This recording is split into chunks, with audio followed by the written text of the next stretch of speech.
Nice shot. Nice shot. Nice shot. Nice shot.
Nice shot.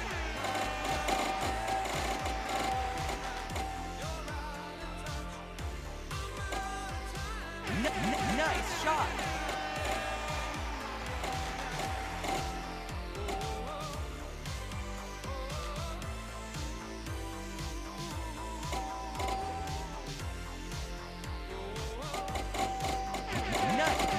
Nice shot.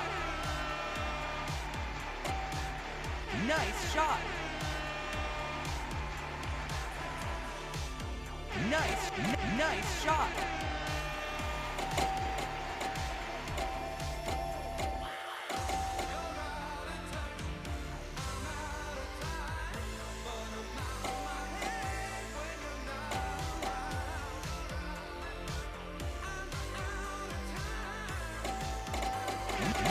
Nice shot.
Nice shot.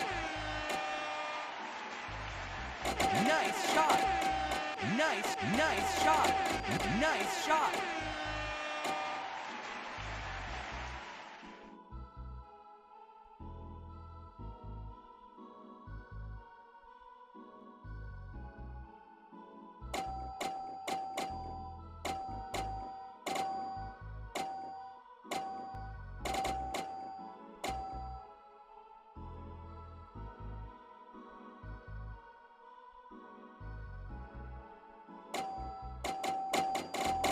Nice shot.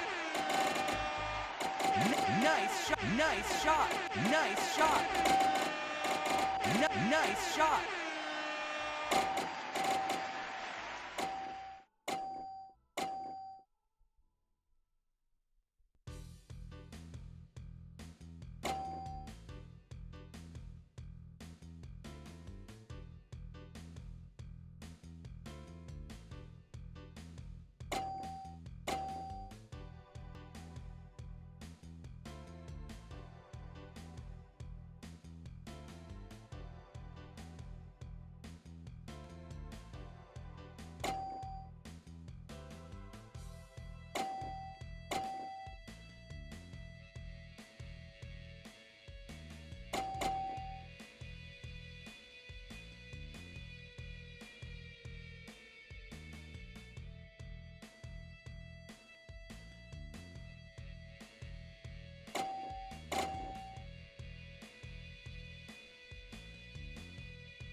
Whew. Yes, I did. Nice shot.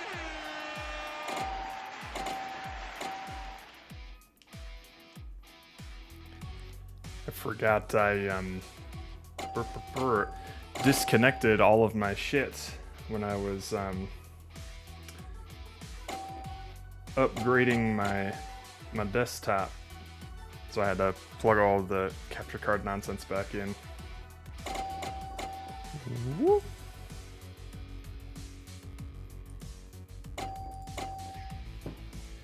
Whoo-wee. Damn, look at you, Gorley. It's almost like I forgot to clear the leaderboard this week. I really should move that leaderboard to the other side so it's not constantly blocking my face.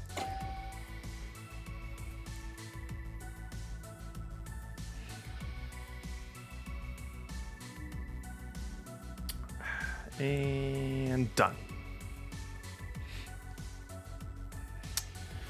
Alrighty. Well, we can get rid of you. What are you frowning at? You have the crown. What else do you want? What else could you need? All the points? What, you have, what, like 300? 318. Good lord.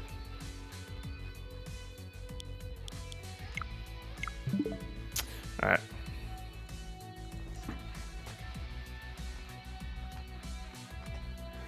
That's a fucking weird one. I'm trying to play around with distance from the camera as well. I need to make sure I get all my appendages working in sync. All right, hang on. I need to save this real quick.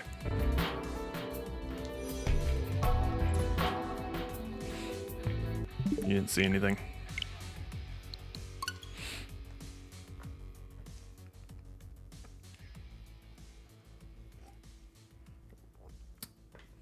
How you doing today, Gorley?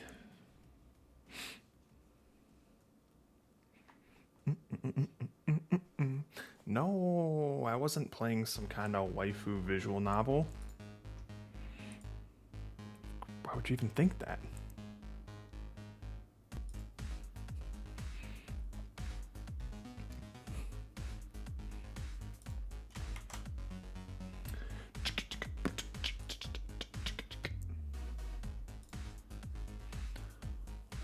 Oh, lordy.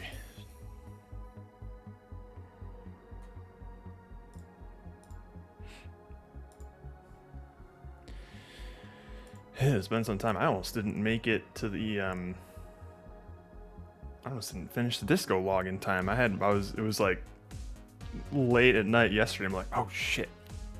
I still haven't gone through the VOD and mark everything down.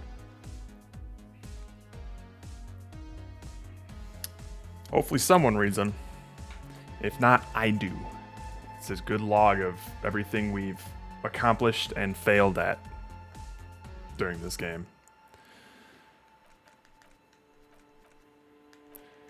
I think the biggest thing was just the 3% roll that we just shotguns with a 12. The only success we could have possibly had with that. And that was a big roll too. That was like when I first went through this game, there was a bunch of things that I had to do to finally establish authority. I had like 8 or 10 modifiers on that roll before I was able to establish authority. And I spec'd in authority. Like, I didn't spec in authority, but I spec'd in psych skills. So that was kind of wild. The same small, heavy door. No lock in sight. Make it work. Go, go, go. Do it. Go so. Work, work, work. Make it work. It is not the first closed door we found in this building. There is also your Hey! mysterious blue kitchen door. Spec my authority. Jesus. I don't know. The further we get, the more this building seems to be tied to the case. Yes, sir. The vigilantes, the cadaver, and a number of people connected to the case are in or around this building. This door is part of it. It's not unimportant. So maybe the door below is a mega investigation. No, still a mini investigation. He pretends to make a note in his notebook. It's Let's push barred it. from the inside. You hear the bar rattle in the brackets. Sounds like it's heavy too. Very sturdy. Oh, there's no way. Alright, well, first we have to appease Gorley by taking off all of our logic.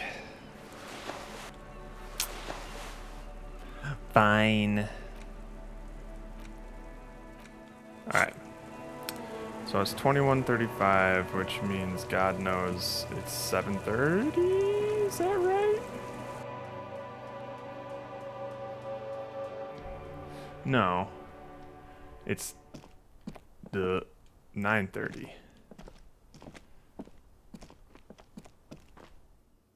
Which means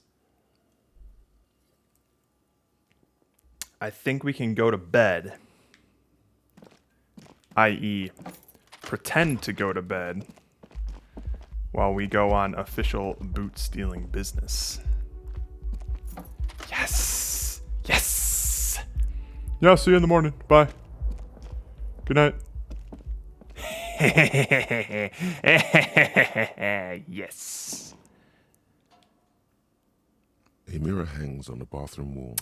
We can't It's stop barely the covered with expression. steam anymore. It's your face in the mirror, adorned with the expression. Okay, that's fine.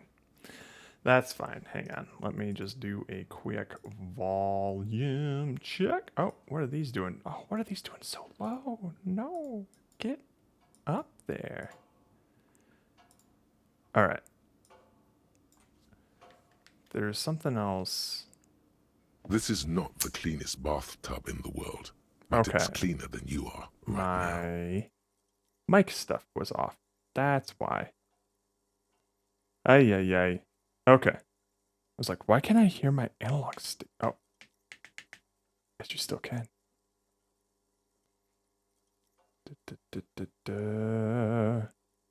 Wait a minute.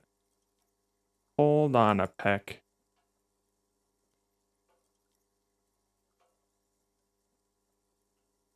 Oh, that's why. Okay. Well, hang on. Gate continuity queue. Well, this just seems wrong. Or maybe it's not. It's fine. Okay.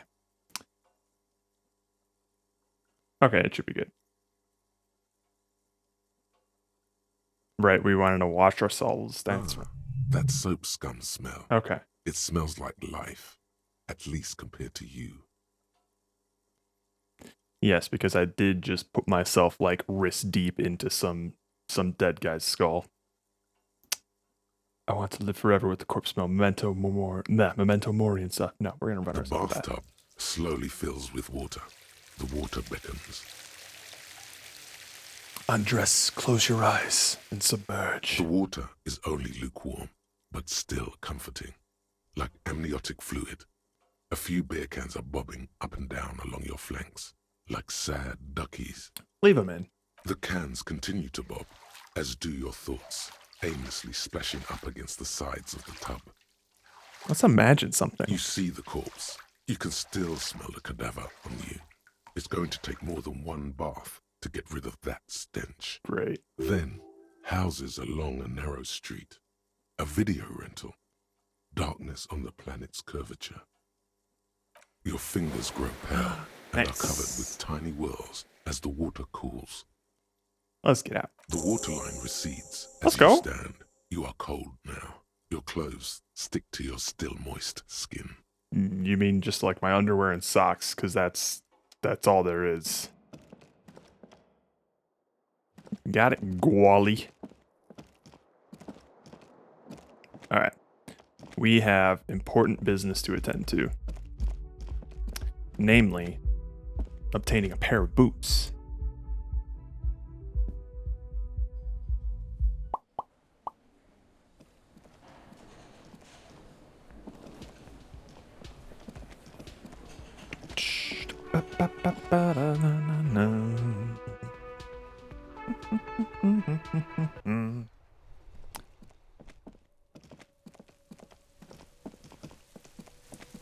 All right, Kuno. I should think that you're gonna be chill about this, right? You're not gonna tell nobody. Fuck does Kuno care? That's what I thought. Kuno doesn't fucking care. Good. Yeah, you keep doing that. Pretend you don't see The man anything. is decomposing visibly now. Every hour, he looks less like a creature and more like a pile of intestines. Let's try to remove the dead man's boots. The body is reluctant to let go of the boots, as though it were its last bit of dignity. Wow. Kuno's little sneak pig's back for the booty. Shh, Kuno, shut the fuck up.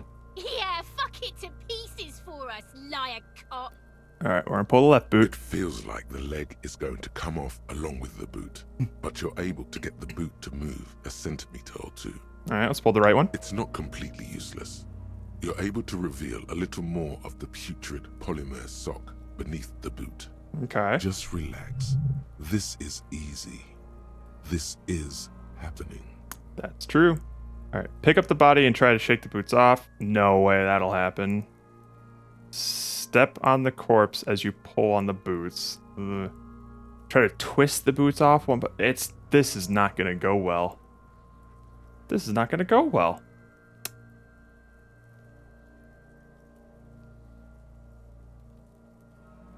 Yeah, the shake is just definitely not gonna work. So we'll try to do the step and Something pull. cracks in the left leg. It really is about to come off. The leg, I mean, not the boot. You may want to slow down. Don't tear into it like that. All right. Twist them off. This is the right method. It takes some time, but eventually the boots come off, with nasty slices of polymer sock stuck to even bigger pieces of skin and rotting flesh. Oh. Look, he's skinning the fucker up good. Puka style. Hell, keep at it, pig. Thanks, Kuno. Let's take stock The of the legs damage. look like they've been clawed at by wild animals. As for the boots, you can't possibly do anything with them until you've cleaned and disinfected them thoroughly. God damn it. Yes, these absolutely need to be washed before. The stink is incredible. Didn't the Whirling have a kitchen? Is that what we're doing right now? Hold up. Alright, we got ourselves a pair of disgusting boots. Don't smell these boots. Better yet, don't even think about them. Unless it's to think about how you're going to get them clean. That is, for now. That is, but for now they're unsellable, unwearable, and downright disgusting. Oh, look at that gunk. These boots were probably left on the corpse because they were impossible to pull off while it was hanging. They're not exactly pleasant to look at right now, much less smell. You'll know more about them once you run the serial number you found. Whoops. Isn't there a saying about walking in another man's shoes? You've seen too much to be that naive. Even if you don't remember it, you'll never know what it was like to be him. Will I ever be able to wear them? The size seems about right. Once you get the foul-smelling flesh gunk out. All right, let's put them away.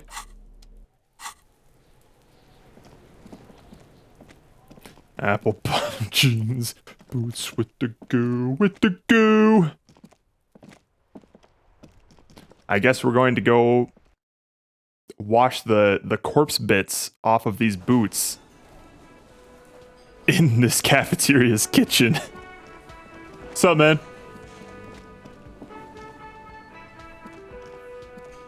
This industrial gas-powered stove has been used to prepare food for many hungry hostel guests.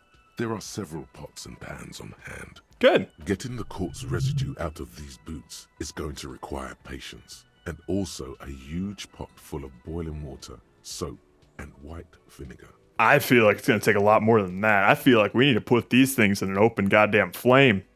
Stick them in a kiln. Holy shit. Check out the A cookware. commercial pot draws your attention. It's very large, gigantic even. All right. It could be used to make enough stew to feed an entire city, and also to boil a putrid pair of death boots. Better yet, we could boil them twice. Double boiled boots. There is a variety of soaps and bleaches. In Bleach, the cabinet yeah, that'll to do the it. left of the stove. There is also a bottle of white vinegar in the cabinet next to the fridge. By the way, someone's still in the boots of the body. Yeah. Yeah, no, I just happened to on a broke budget, can barely afford my hotel room. I just happened to buy these like not even state of the art, bleeding edge armored boots. I just happened to buy them, you know.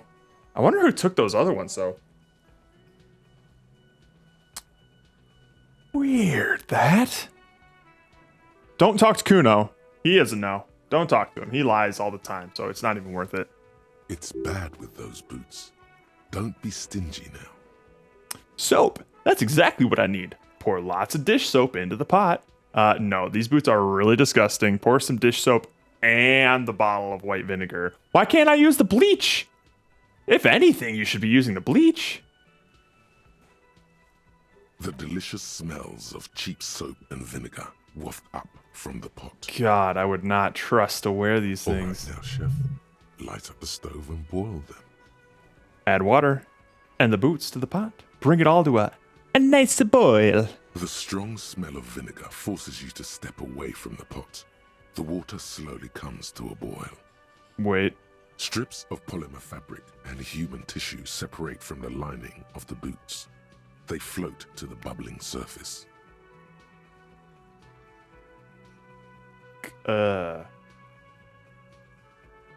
Beautiful. A two-course dinner of rotten flesh and hardened ceramic. Let's wait some more. The boots look cleaner and cleaner. Those bits of human flesh are beginning to look Oh. You can smell it too, Oh. just like beef stew. A little more. That's it, chef. The boots are as clean as they're going to get. Steam, dense with the smell of strange meat, disappears into the vent above the stove. Let's dump the sock and flesh stew and examine your new boots. A pair of real beauties. The boots are shiny Nice. and reek of vinegar. Just perfect. Master Chef, out. Holy shit. Let's take a look at those.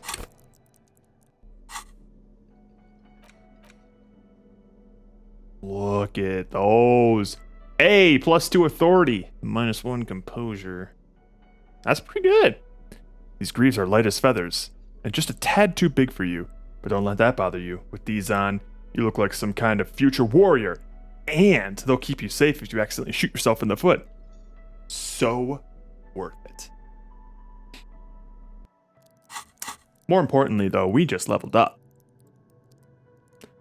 So let's see here. We have a random skill, except for pain threshold. We can't roll another 14 because we can't do it. Or a thought cabinet slots. So we have Guillaume Le Million, indirect modes of taxation. Basically, hustle culture, ride or die. First, if you have a side bitch ideology cooking somewhere, don't sweat it. Fighting indirect taxation for the Gossamer State is compatible with all creeds. It's cool like that. You're a cool anarchist now. Unless you don't want to be an anarchist, whatever.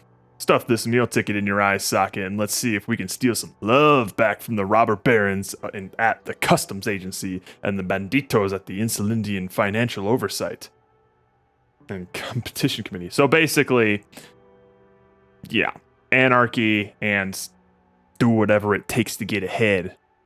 We got it because we asked a bunch of people for money. Actual art degree, we can be the artsy cop or magnesium-based life form. Just pop and mag any chance we get. So, option 1, random skill point. Option 2, we'll internalize a thought.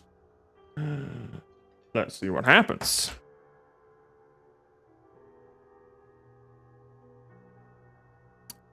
Not too many people are here right now, which means your vote means a lot.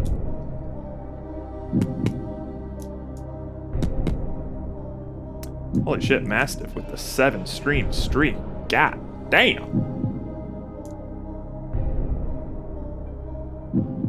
Oh. You've been thinking about thoughts too much lately. Yeah, that's true. We got a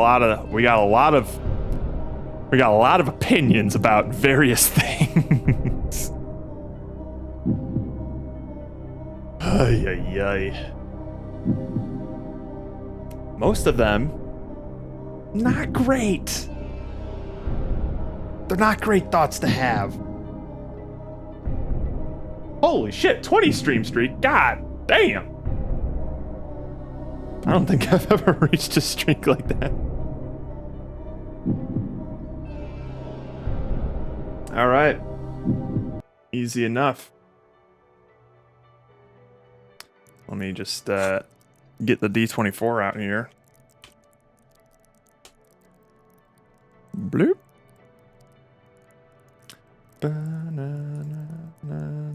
Oh, oh, oh, oh. There we go. Oh, oh, shit.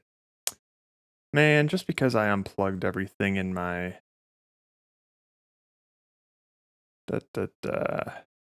Oh, left monitor scene. Oh, I see. Hang on one sec. Left monitor scene. Yeah. Oh, okay. This one. Yay. Center monitor scene. This one. Yay. Okay. Here we are again. And the winner is 10. Don't think that's great. I think that's a psych skill. So we have 1, 2, 3, 4, 5, 6. Hey, 7, 8, 9, 10. We're going to thought high. We have maxed out authority. Great. We're authoritative as fuck. Huge. So huge. You definitely want to max out at level 1. That's just like a no-brainer. Let's equip this bag again just in case there's some bottles.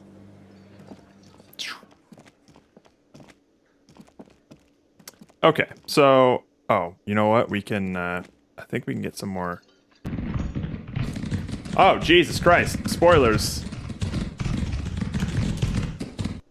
That's what we're going to be doing at some point whenever we bring back Lethal Company. I have a bunch of Lethal Company sounds that will come out of my microphone filtered through Lethal Company stuff. No, that's not what we're doing. I just told... I was just talking with the Ruds about what our... whenever we will go back to Lethal Company, which we will, it's going to be stuffed to the gills with mods, and it'll have this soundboard with it. I think this one's going to be the most devastating.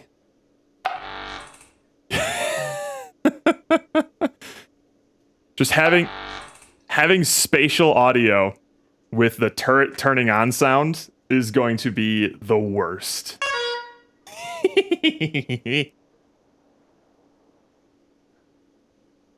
So I think that'll be funny. But let me change those. Manage profile. I think it's yay, the 2024.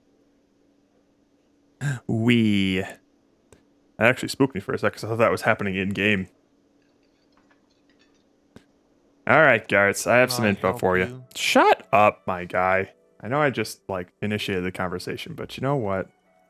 Another thing. Great. I love those. Klasia in room 3. She nicked the phone line. Why? No, fuck it. I don't want to know. I don't want to know why these degenerates do what they do. I thought we had one good guest in the building. Yeah, I bet you didn't want it to be her. Well, anyway, mystery solved. I don't like loose ends. We have Lena. Lena's a good customer. Yeah, well, she's not a guest, What up, is she? Gristery? You told me how to pronounce your name, and I already forgot. Hey, nice to see you, man. What? Is it? Someone mention my name? We were just paying you a compliment. And finding out a degenerate from room 3 nicked the phone line. Everything is okay here. He yells, then turns to you. Good thing that guest pays for her stuff on time. I'll forward her the bill and be done with it. Was there anything else? Hey, nice, man. Grisaster. There we go. Like Gristery. That'll do it. Yes. All right. Thought I'd get some XP for that, but no. Well, we just got ourselves a stolen pair of boots, good sir. Actually, can you steal them if they're from a corpse? Such a gristery. A gristery indeed. Make it work. Go, go, go. Do it. Go so. Work. Make it work. What are we doing, Roka? What are we doing? We got a lot of stuff. We're gonna need to find some way to streamline this a little bit. Oh, you know we're going boots time. Dog. Whoa. This looks kind of wild without anything else. Nothing else. Just boots.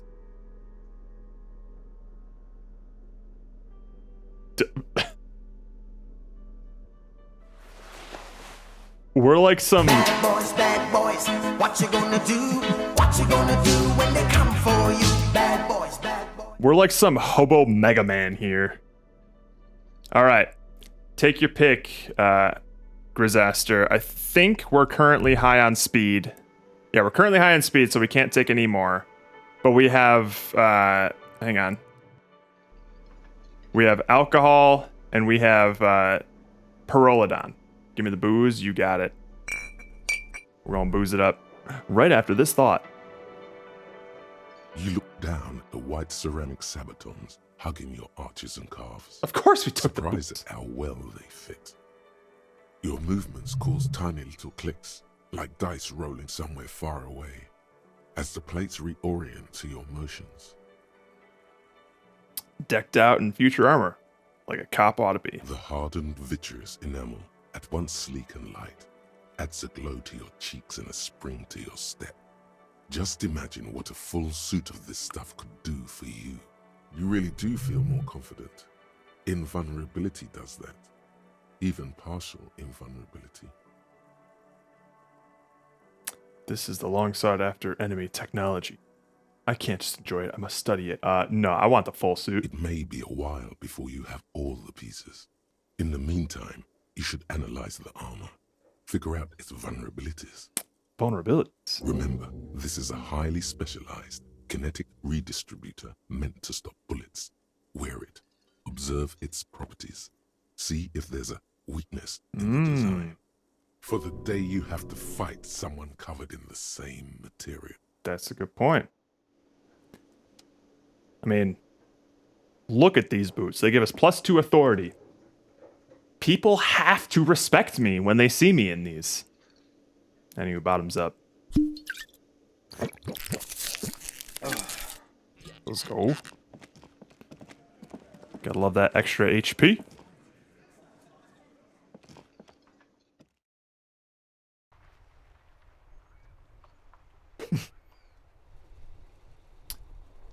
God knows.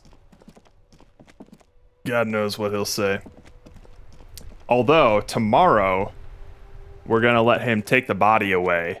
And he's gonna be gone for the day as he's shipping it off. So, we are going to be unsupervised.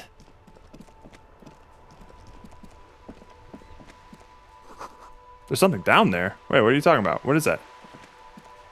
What's down there? The musty smell of a potato cellar in spring emanates from the air vents. What does that mean?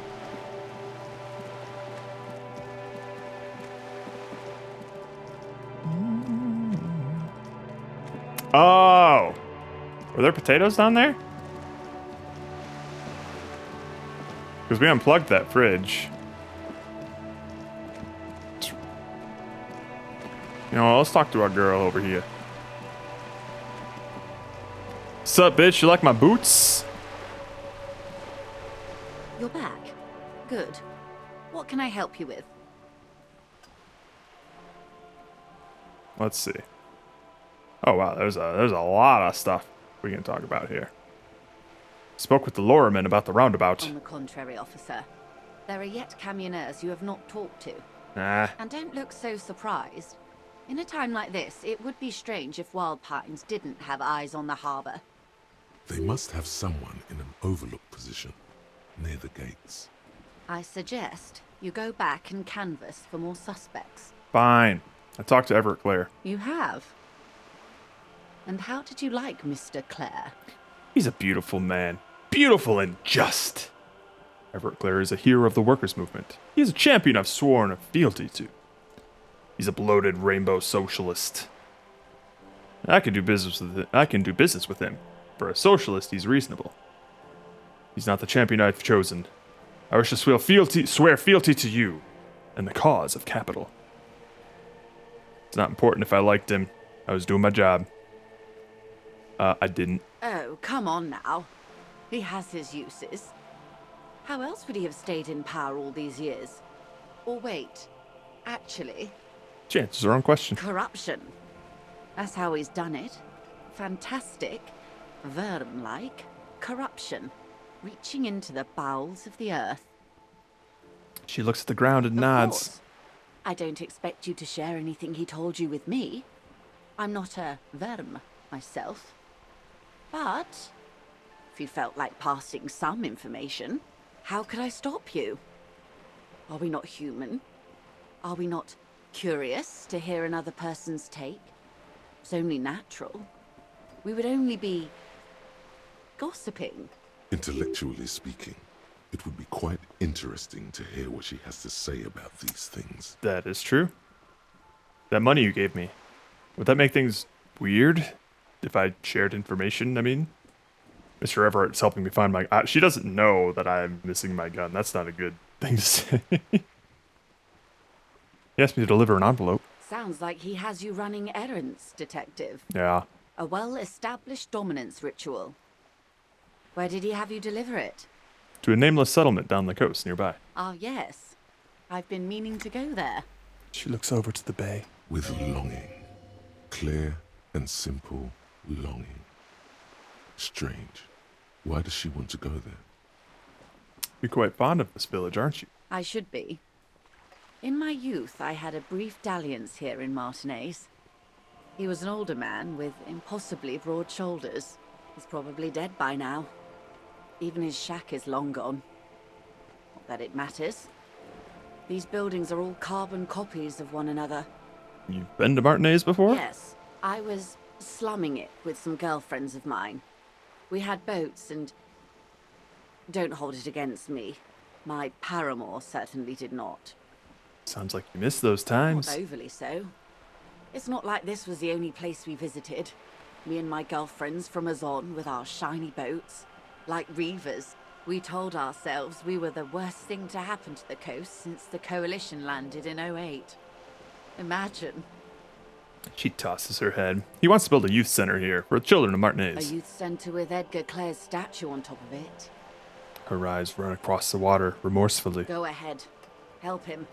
Make it so. I have no power to stop him. So you're sad you can't buy the place. Yes. I'm sad I'll never have the time, Detective.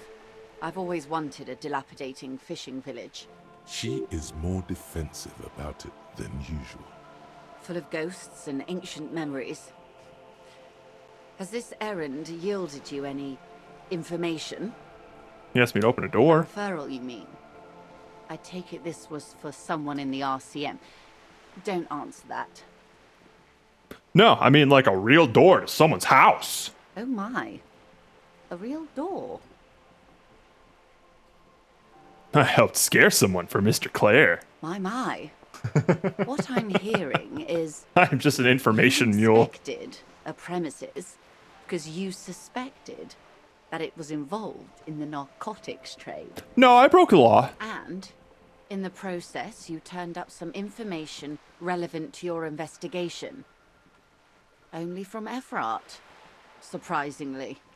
Her bartering mind cannot fathom that you didn't ask anything in return. Everett says the Wild Pine sent mercenaries after the Union and now one's dead. The Union's militant wing organized the lynching. That's all I've got to say. Everett asked the Union's militant wing to fully cooperate with the investigation. He didn't seem at all worried about the whole conflict that's developing. Well, let's confront him about the mercenaries. The company did not send mercenaries after the Union. I told you in great detail about the mistakes my side made. And of course, I accept them completely. I just hope you don't share Everart's view on things. After all, as he said, one's dead now. The Pine certainly hasn't killed any of theirs. Let's keep it that way. She means to add, but then doesn't. How benevolent. Hopefully they'll help you sort this whole business out, if they haven't already. I have reason to believe the lynching was a cover-up. Oh my. Very interesting. This is such a bad idea. So the militant wing is protecting one of their own? I'm just freeballing Her information. mind races to the conclusion that most benefits her interests. That doesn't mean she's wrong, though. It looks like you may untie this knot yet. He doesn't seem all that worried about the I conflict. wouldn't have taken Everard for a saber rattler. Was he surrounded by Union men he wanted to impress? No, it was more like he wanted things to get worse. In secret, of course. We were all alone, and he seems very sure of his ability to keep things in control. He wasn't trying to impress anyone. I think he wants things to escalate. Or he wants you and me to believe he wants to go to war. Maybe he was manipulating I'll me. think it over, Detective. Thank you for relaying this information to me. Have I underestimated the Union's ferocity? She has to ask herself by now. I'm just freeballing it out here while he's fast asleep. He's just like, I'm starting to warm to this detective. The Union's militant wing organized the lynching! Yes, that's the talk about town. The Hardy Boys, they're called. Find the name rather amusing, honestly. That's all I gotta say. What you've said is quite enough. Gotta keep my lips tight. You've given me a lot to consider, and may have helped me prevent this conflict from escalating. By the way, Mr. Everett's helping me find my gun. Oh. That's so helpful of him. Her eyes become large and round. So very, very helpful. And how is that going? Do you have any leads on that gun? Mr. Everett says it's almost ready to be found soon. God, I sound like such an idiot. Did he now? Well, and it should be any day now. Unless, of course, he's lying to you. Anyway, was there anything else you've heard? Perhaps he is. You know, the money you gave me, would it be weird if I shared? Weird? Objection! Oh no. One of the positive things to come from the revolution is the unhindered exchange of information, you see. What? Even when it comes to trade secrets.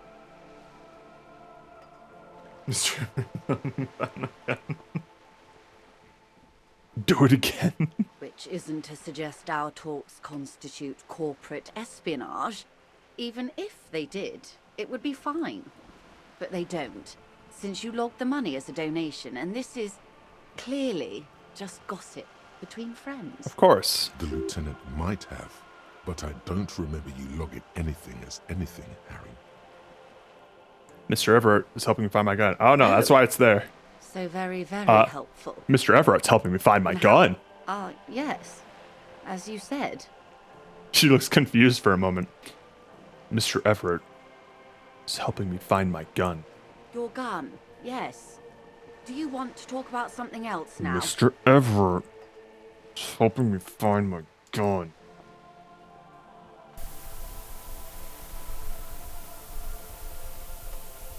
He seems to be in some sort of loop. Mr. Everett is helping me find my gun. Well, that's not good. Looks fine over here. You sure it's not some sort of glandular problem? What is happening?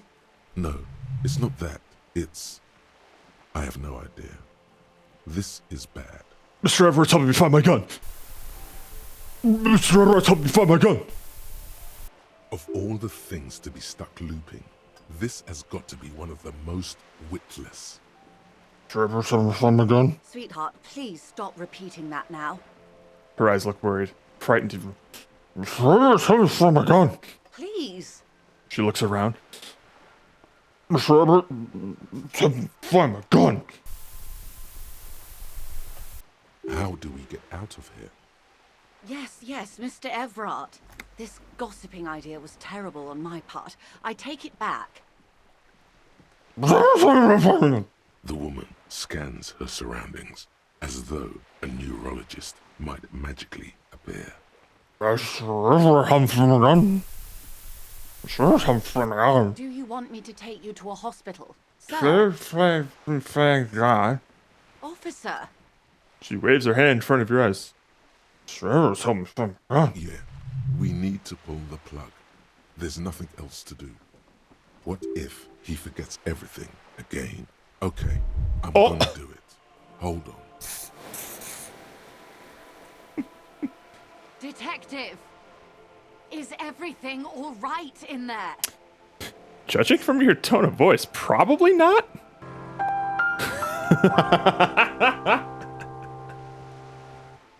Oh, I'm great. Are you all right? I'm much better now that you're back. You seem to be caught in some sort of loop. Loop? I was just telling you that Mr. Everett's helping me find my gun. Mr. Everett's helping me find my gun. Mr. Everett's helping me find my gun. Mr. Everett's helping me find... I'm sorry. No idea what you're talking about. Never mind the details. We've wasted enough time as it is. What matters is that you seem to have got out of it.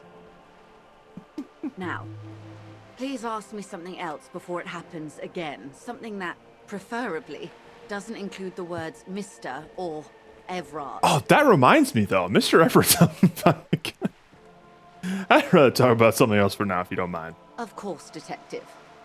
Should something come up later, down the road, don't be afraid to drop by for a chat. That scared the shit out of this lady. Until then, is there anything I can help you with? You know something about these tattoos? That's the man who's... Look at this photograph! I'm afraid this is a discussion for once we've cleared the lynching question. Why? How is you looking at the photo tied to the lynching? Better not tie the forestay to the backstay on this. I hope there is something else I can help you with. You seem smart. I need someone to give me a lowdown on this reality we're in. This reality? She pulls her hood closer around her neck. Yes, reality is your side case. An experimental side case. I'm conducting a personal investigation into the world I find myself in. Jesus Christ. How truly curious. A sort of philosopher detective. Actually, that's not what I need you to give me the lowdown. I hope my inquiry into the nature of reality will ultimately converge with our murder investigation. They are two halves of the same case. No, that's not why. Oh? Then why? It's related to that medical episode. I have trouble remembering even the most basic terms of reality. Ah, yes. The episode. Sounds like an acute case of encephalopathy now Bless that I you. think of it. She puts down her thermal cup and looks at you. But then I'm no doctor. She takes a long sip of Ask tea. away, officer. I'll help however I can. All right. Well, I know these all look good, but begin with the first, okay? Oh, Jesus. Where are we? We're in Martinez, baby. Baby. A casual term of endearment popular among the 50-plus crowd. It's a disco holdover, pay it no heed. I'm a disco holdover myself. Aren't we all? She refers to your corresponding ages. Mm-hmm. And what is Martinez? Martinez is a district of Revachol. A very small district tucked Don't away tempt near me, the industrial harbour. because I'll do it anyway. North of the 881 and Jamrock. You would be excused for not knowing about it. Unimportant, they say. Forgotten, even. Shelled to smithereens during the Revolution. It has its charms, just not this time of year. Tell me more about I'm not a Martinez. good ambassador. I've only been here once before, as a teenager. Not a lot has changed. There are ruins, a terminal, fishing boats, reeds, boys with boxy shoulders. Like Kuno? This place used to be a province, a workers' resort before the city swallowed it and the artillery did its work. The reeds are the real star of the show here now. The further down the coast, the wilder it gets. You mentioned a sea. What sea is this? It's not really a sea, it's the Bay of Revachol. And the bay feeds into the ocean. Are we near the ocean? Yes. We're on an island in an ocean. The world's largest body of water. The Insulindic. Known to the early Revacholians as Les Immensités Bleues, the Blue Immensities. What's the name of this island? Caillou. As you already know. Boo. Imagine a pebble. A smoothed over pebble amidst a great blue sea. Misshapen, cracked. The cracks are the River Esperance. We're in the delta of this river, on the 6th branch. The Martinez distributary. I know what an island is, lady. It is clear this pebble is of enormous value to her, and to humanity at large. Okay. That's Martinez. What's Revachol? Revachol? Revachol is what you call a city. What kind of city? The great kind. What makes it so great? History detective. They built this city to resolve history. Our part in it, at least. Our centuries. When was it built? In the DeLorean century. 380 years ago. Who? The nations of the Occident, or migrant workers from Seminine and Ile Marat, depending on your creed. Why? They say it's where the terrible questions of our time will be answered. The tensions are highest, the fault lines deepest. The etymology. Well, so here's the thing. I definitely didn't just Google what etymology was. According to the developers, how did they name things? Sometimes they just did whatever sounded cool, you know? In the same way that, like, the car can't just be a car, it has to be a motor carriage and shit like that. It's like, this needs to feel like a completely different world. I'm sure it has some sort of root in something, though. By that I mean conflicts. Ideological conflicts. The stuff of men. Why here? We are standing on a fertile, self-sufficient island able to sustain up to 200 million people in the middle of the Insulindic Ocean, the world's connective tissue. Yeah, dude. It's where the money is. So we're in an unimportant part of an important place? We're pretty much at the center of the world. I think it's fair to say so. Martinez is about... She points across the water where the skyscrapers A rise. sparkle of lights on the horizon, like evening stars above the curvature of the planet. 22 kilometers from the center of the world.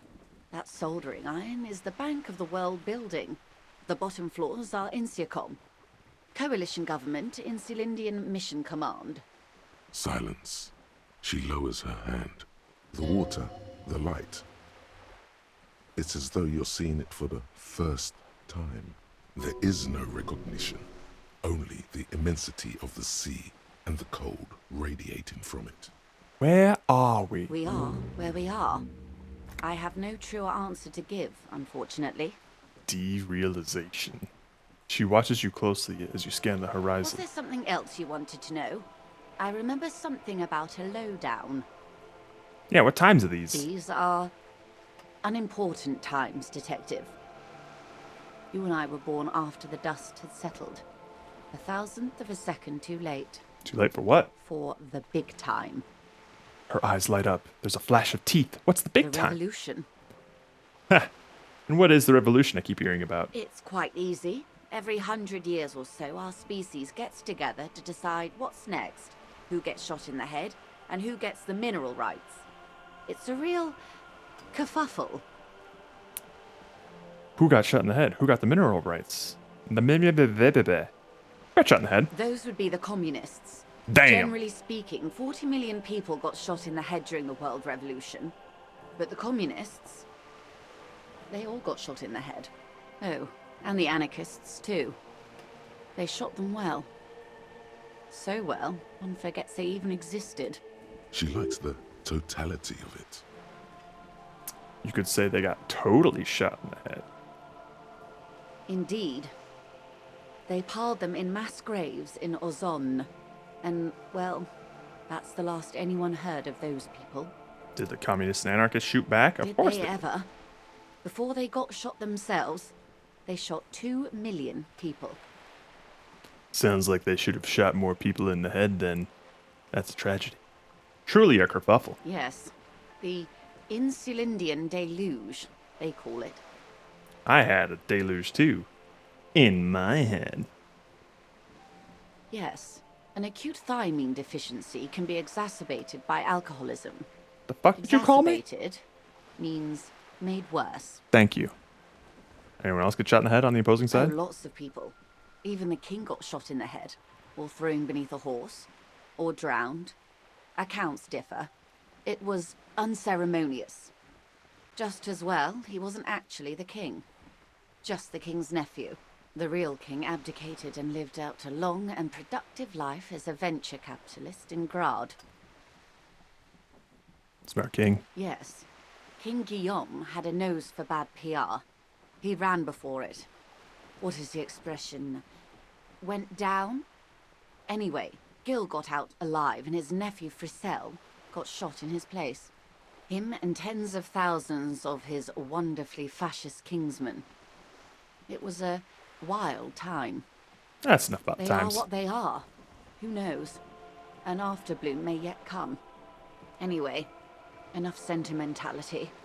Is there anything else you want to know? What is this acute It's a encephalopathy? neurological disorder caused by a lack of vitamin B in the brain. Symptoms include retrograde amnesia. It's quite serious.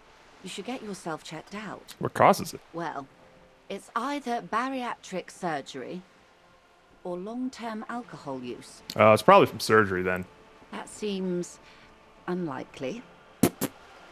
Objection! Hi, Diesel. What's up? What we doing? All right. Esprit de corps. Basically, our duty as a police officer. What is... Think of something close to us. It remains a mystery what you mean by this something close. This isn't about you. It's about reality. What are you?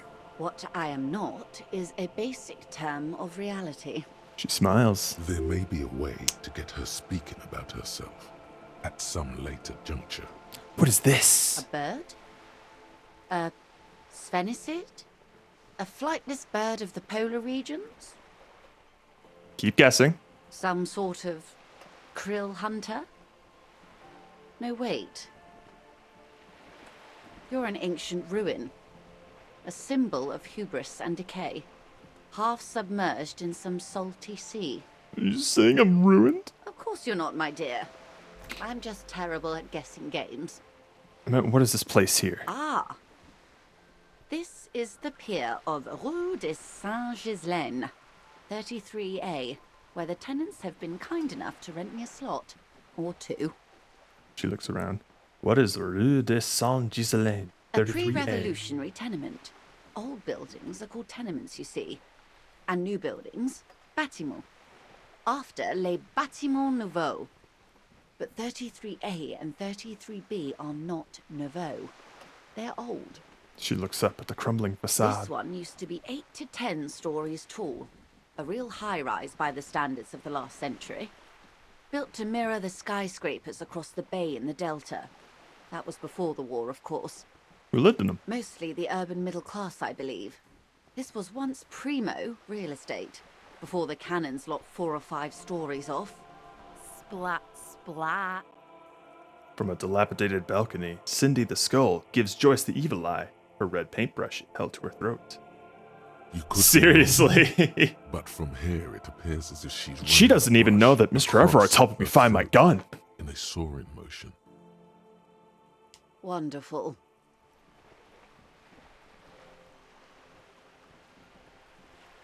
What's that thing? The girl in the old lady rags. Yeah.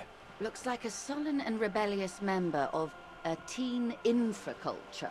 Infraculture. Yes, you and I belong to the supraculture. We're common, the herd. The music on the radio, the food in the chain restaurant, those are all too popular for the girl in the old lady rags. She prefers a fantasy world, an infraculture with its own dress code and vernacular. So she's It is goth. an illusion, I'm afraid. There is no refuge from the supraculture. I understand everything. Make it more complicated somehow. She's a gamer. Yeah, make it... I can't. That's how simple it is. One may dye their hair green and wear their grandma's coat all they want. Capital has the ability to subsume all critiques into itself. Even those who would critique capital end up reinforcing it instead. All right. What next? Suddenly, you're not so sure you're part of the supraculture.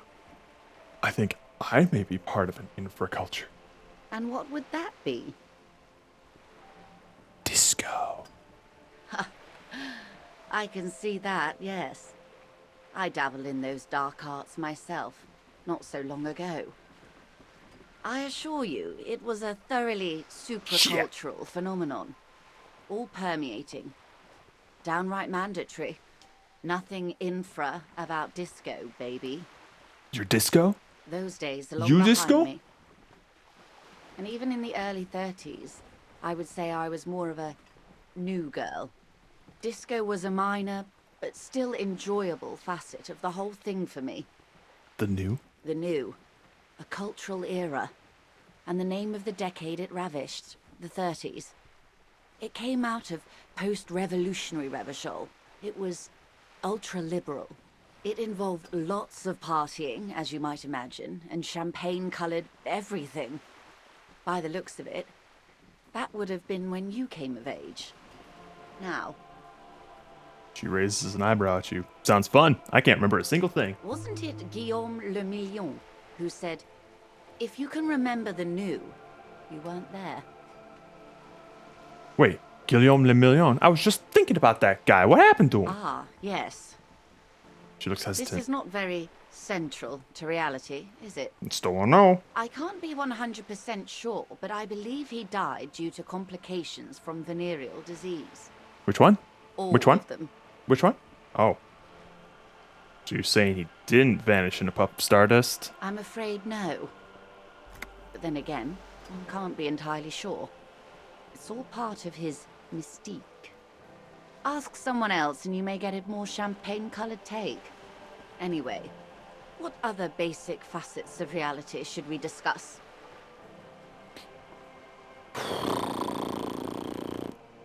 I need more Glad to have been of conceptualization. assistance. The little that I know. Anything else? Thank you. That's all for now. Bye. Bye.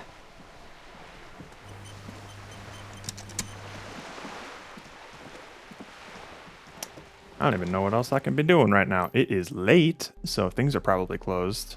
All right, we got a new thought.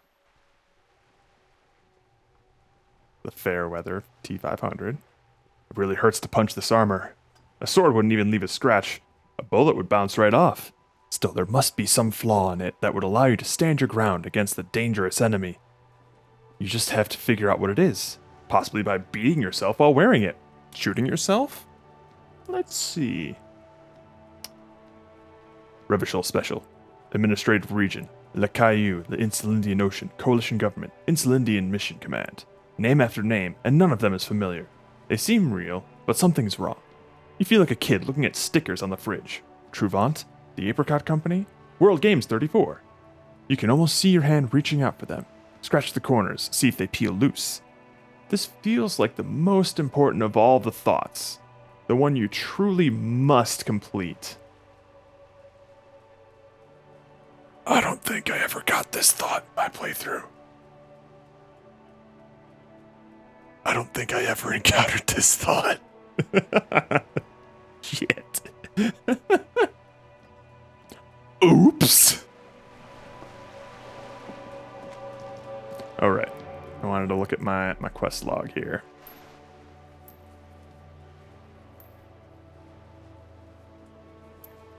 You had that one? You still have to sing karaoke. Joyce's info on the lynching. Yeah, we can't get that yet. We put the clothes in the trash. Might take a while. Track down your badge. Jam mystery. Research cockatoos. Find Morel, the cryptozoologist. Joyce is rich and willing to answer your questions. Ask one. I did, but I didn't get all the answers. Can't talk to Renee right now. Run the victim's number. Oh, run the number on the victim's armor. Oh, okay, we can do that one. Ask around about tattoos possible meeting. Okay. Smoke around the balcony. Visit apartment 28 sometime after 2100. Oh, I think we could do that.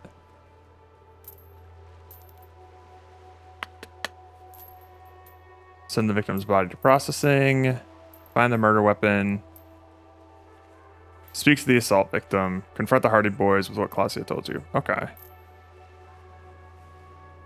Question Claudia about the dead man.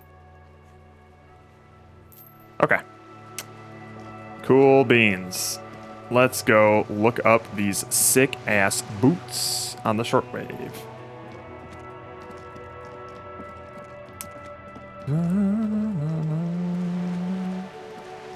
Alright, we've already done those.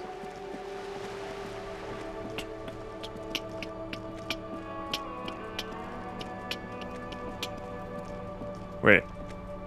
Wait. Kim? Kim, where's your motor carriage? What the fuck?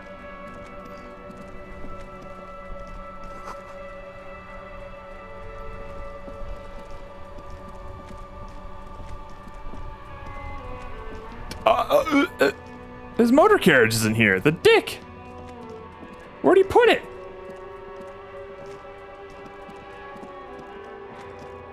Are there still people out in the boot? Oh, okay. Bum, bum, bum. A lorry stuck in the traffic. The windows up. Fumes of heavy fuel oil waft over. Okay, fine.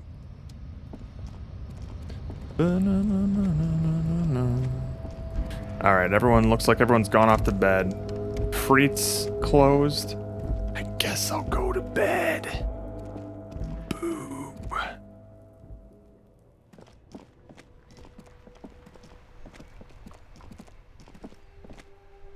Womp womp.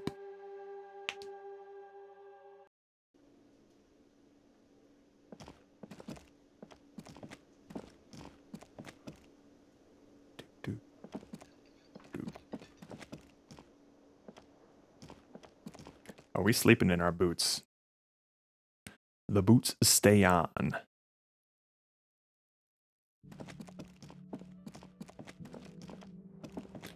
Kim just hears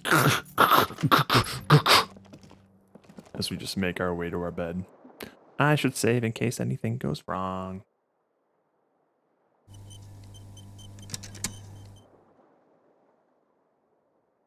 The bed is still cold from the broken window, and not too inviting. But it's yours. You've earned it. Let's go sleep. The bed is still cold from the wind blowing in from the broken window. The mattress creaks as you close your eyes and try your hardest to fall asleep. Here we are again, my broken bird. The waves are coming, carrying you away. But you can't go. No, you have to stay. Always half aware of yourself. You're not cooperating, brother man. Why? It's your disgusting body. Excuse you. Even through your sleep, you feel a vague discomfort suffusing it. Your belly and your sides are unpleasantly tender. You wish you could curl up into a fetal ball of safety. But you cannot, because of the pain. That pain in your right side is your enlarged liver, by the way. As for your kidneys, you've really been compounding the damage lately. Sure. But this suffering, it must have some kind of meaning. A story that will come out of it. Perhaps even a story that you will write yourself. I'm an artist. And liver damage is my art. Oh yeah, baby. Frame your suffering as a masterpiece. Only one problem. No one's watching. It's boring, buddy. Boring as death. You're just stuck here, in the half-world. Could try looking at other people. Really looking. But why would you want to start doing that? Just get me out of here then. Back to the other place. I will. I'm looking at people all the time. I like them. Sure you do. They're all so friendly, aren't they? At least they're interesting. Each one has a process just like yours, running in the space between their ears, full of secrets. People are beautiful, statuesque, parodies and tragedies of themselves. A great democracy of creatures. What do you think you're doing right now? Coming to some greater awareness? Look at all these lights, blinking in and out of existence. Thoughts! Thoughts! You're just pretending that you're asleep, even to yourself, while the world goes on without you. That's the worst, when I'm just thinking about why I'm not falling asleep. And I'm trying to pretend to fall asleep in order to fall asleep, and it's not working, and I'm thinking about the fact that it's not working, so I never fall asleep. Let it. But it never seems to let you go, does it? Time to rise and wipe that shining sweat off as best you can. Gather your bearings. Rock and roll. Fine. End of day 2.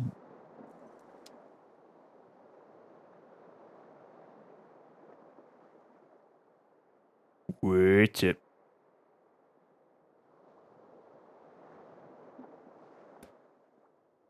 Just wakes up in a pair of armor boots and some gardening gloves. Excellent. Hey, Kim.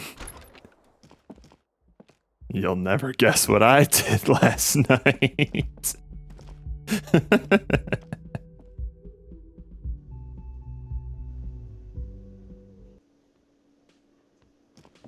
What's up? I don't think he cares. Yes? Still can't do it. Aren't we going to talk about the boots I'm wearing? Okay, let's talk about it. You stole the boots. He looks at the gleaming technological footwear you're sporting. Congratulations. That must have taken an enormous concerted effort, considerable ingenuity and timing. Now, I'm going to report you and you are going to go to jail. Please don't. I was just... These are not the same boots. I liked them so much I went and bought a pair myself. I bought myself a pair. Sure. Anyway, did you want something? Related to police work? He doesn't care. Kim. Hello. You look like shit. Your ruffled face reflects in the man's sunglasses. And I don't mean that as a metaphor. You look like shit, asshole. Wow. You seem stable and in control. Allow me to say, alcohol really seems to have had a positive effect on you. This is our... What is his boss? He's part of our precinct. He thinks he's being slick in his disguise. No, won't. His tone is a patient. There's something about this guy that matches with Yeah. a face in your head. A similar but different face. He might be wearing a disguise. Cool shades. Are you wearing a disguise? Yes, it's a hobby of mine. He looks at you inquisitively. As if waiting for some kind of reaction or response. Something to click. It's not happening though. Who is this guy? Kim, who is this guy?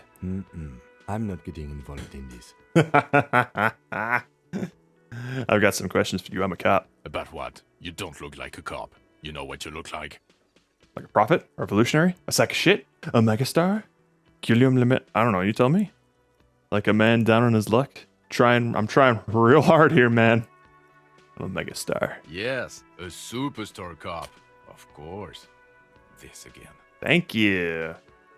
Now... Objection! Hey. You're gonna make me roll, aren't you? The anti-83%. Here we go. There's something that Nope. binds you to him. Some kind of an outfit, maybe. A uniform. A nurse's uniform? Yes, nurses. Why not? It's gonna sound really weird, but are you by any chance a male nurse? Why, yes. Yes, I am a male nurse. How could you tell? I see into the ether. That's how I know things. Could you take a look at me? I've been through a lot lately. No. Oh, you've done a lot more with ether than just look into it. This was stupid. I shouldn't have. Now will you answer No. some question? He just says calmly, then just keeps staring at you. Why not? Cause it's not my job. Why don't you go and fucking do yours and solve this damn hanging? If you don't want to answer some questions, maybe you want to hear me say things? Actually, I don't want to hear you say things. Come on, Jean. Okay. Horse-faced say woman. things. I want to hear you say things. Yay! Hear that? He wants you to say things. Say one. Yay! Suddenly, out of nowhere, case-related things start popping up in your head. I'm doing this investigation. A man is hanged. I'm doing an investigation, and he was shot and hanged. You think he was hanged as a cover-up? To hide the shooting? Basically, yeah. Okay, well... He corrects his blonde wig. His hair. He corrects his hair. Hey, why am I telling you I this? don't know. Why are you? He gives you an odd look. Oh my god, there's more. You want something more? What is it? Oh, yeah, that's Watch out for yourself, loser. you. That voice, so very familiar. Did you hear it when calling to your station and reporting your badge missing? Wait, your voice. I recognize it. Oh, really? I wonder where. I lost my badge recently. When I called in to report it missing, you were there. That's the where you remember me from? Yes. I haven't seen you before. Remember? I have a bit of memory trouble. Okay, then. It's probably a coincidence. People sound alike. Goodbye. Whatever.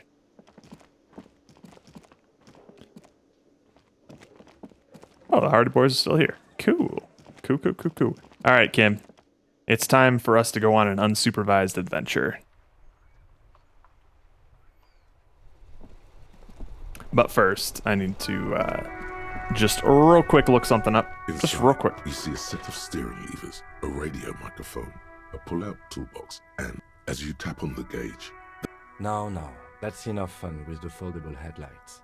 I know Never they're heard of that. mesmerizing. They're also fragile. I'm not going to turn it on for you again. Let's pick up the radio. This is Precinct 57. How may I assist you? Could you run a serial number from a pair of armored boots for me? Sure, officer. What's the number? And the make of the armor, if you know it.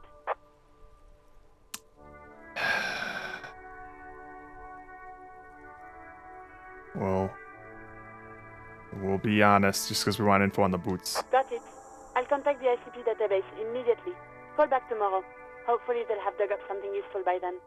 The International Collaboration Police, ICP, is an inter-Isolari law enforcement service, the crown jewel in the moral intern diadem, alongside EPIS and the coalition government. Oh, Kim, hear you. You're right, we did successfully convince him that we bought these boots. That's for sure. Alice, this is Firework. Reconnect me to the 31st. 41st. 10-4, come in. Fireworker, over. Listen, I've actually lost my gun too. 10-4, I know, I already wrote it in a report, but it will stay on my desk for a few days. Over.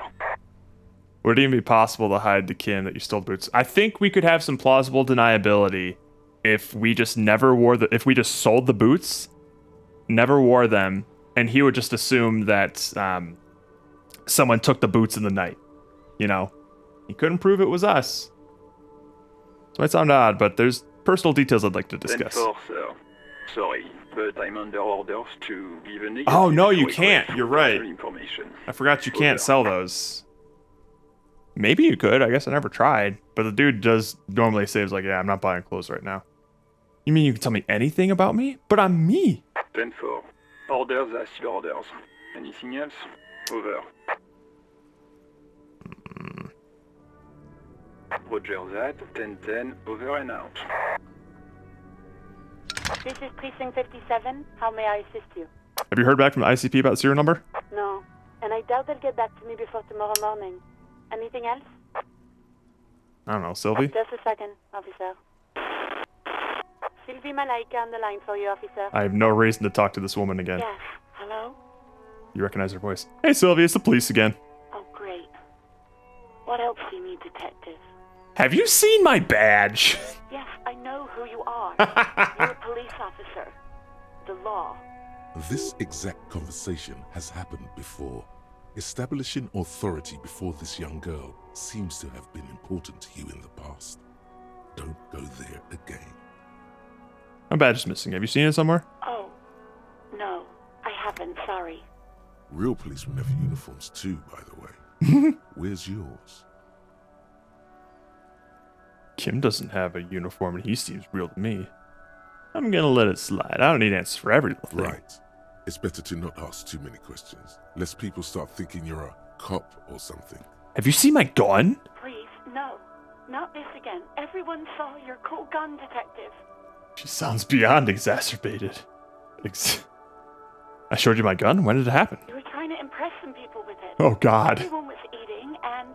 She stops hesitantly, not sure if she should continue. And what did I do? You were waving it around in everyone's face, fuck. begging them to describe it. You said it pains you, Yeah. and then you started making suicide jokes. It got pretty graphic. Oh, those again. I have been trying to wean you off them. Off of what? You know, when you put your gun, your actual gun, on your temple and pretend to shoot your brains out. Off of that. People don't like that. I remember this. You were screaming things like, "My brains are all over the wall, painting them red. I won't be seeing it, 'cause these are my brains. I can't see without my brains." Very nice visuals there. I should have killed myself. Why would I threaten to kill myself? I mean, look at this world. I would love to stay. Okay. Let's say. Me neither. What happened about my No gun? idea. All I know is next you were waving around money instead, saying things like, "Big bucks cannot lie," and Where'd that money go? "You can't buy money, but money can always buy guns." Guns can pretty adequately acquire money in the right contexts. It almost looked like you pawned it. But believe me, I did not ask. Do you know how my paperwork ended up in the trash container behind the whirling? Well, you tried to jam it down the toilet, sir, clogging it completely. After I had unclogged the toilet and retrieved the paperwork, I threw it out in the trash, thinking you didn't need it. I am sorry about that. Anything else, Detective? She doesn't sound like she's actually sorry. Nah, that's it. You hear the call breaking up on the other end of the radio, and then the already familiar voice. Anything else I can help you with, officer?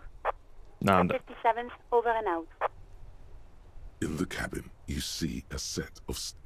All right, Kim, let's get you on your way, shall we? I have important non-business to conduct. Hey, Kuno.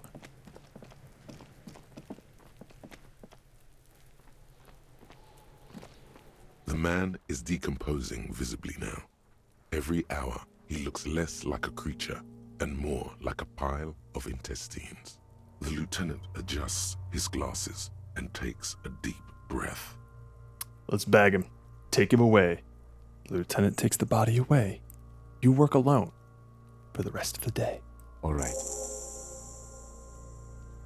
Takes out a shiny black body bag and starts pulling the plastic over the dead man's face. I will need a little help carrying him. You take the hands, I'll take the legs. Bag the corpse and drag it to the motor carriage.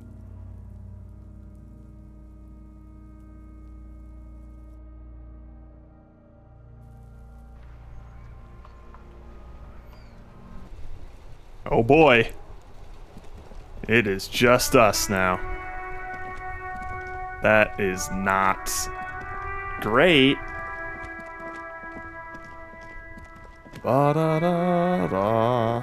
Yeah, let's see if we can go sell the boots.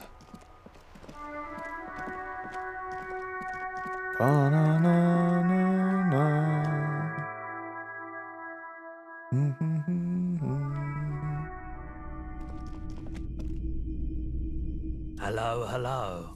Let me... Something to Sure. sell. Let me have a look. I have some armor.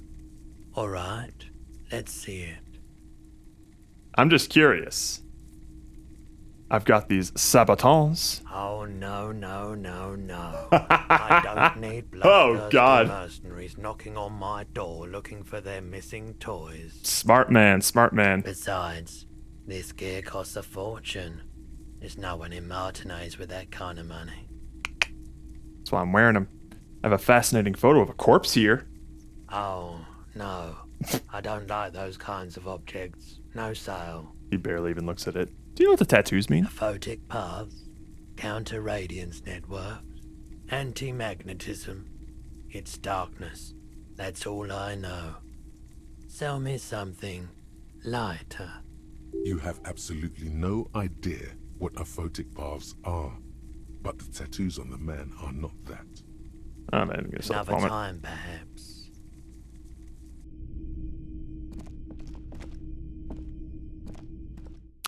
That actually reminds me, We just leveled up. So, random skill point or a new thoughts. We've collected a couple new thoughts now. 1, 2, 3, 4, 5, 6. So, those are currently our options. So, option 1, random skill point. Option 2, a new thought. Or forget a thought. We can do either or. Still costs a skill point. But that's what we need to decide.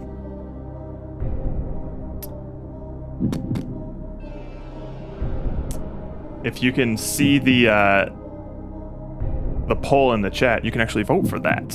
Grisaster. Uh-oh.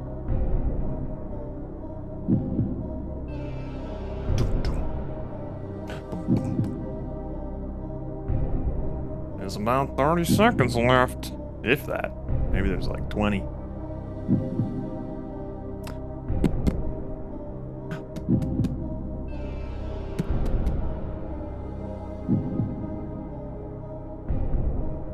All right. It's looking like it's random skill point time.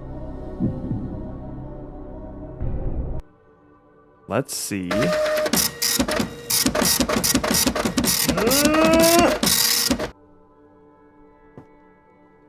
That's me.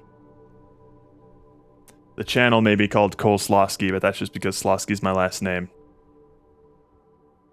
I'm Jared. This guy.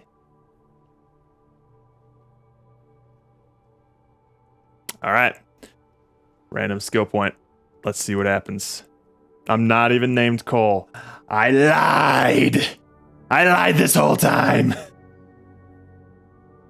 Oh no. Trust me, plenty of people online still refer to me as just Cole. It's just the cross that I bear. Even when they do know my real name, they'll still say, "Oh, hey Cole, what's up?"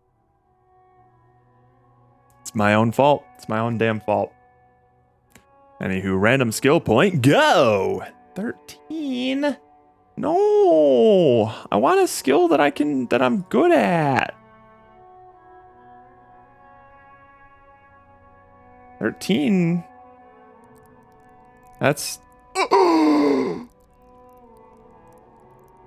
That's a good hit though.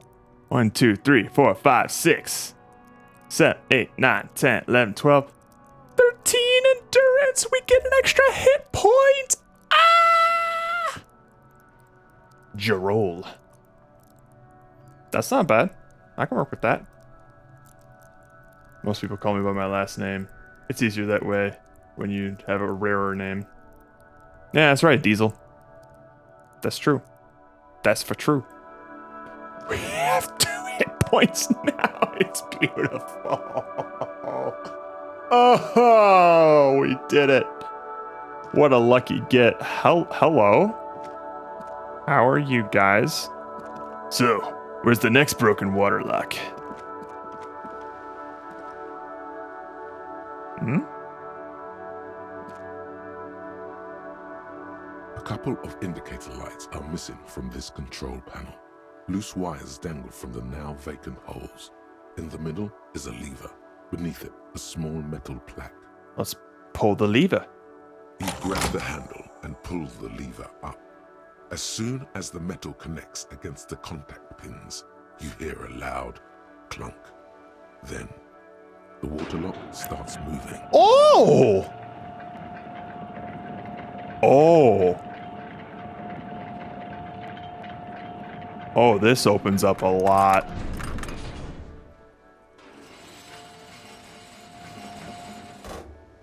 Oh, boy. Oh, we're about to go on an adventure. I'm unsupervised! The radio relay hums with electricity. Money.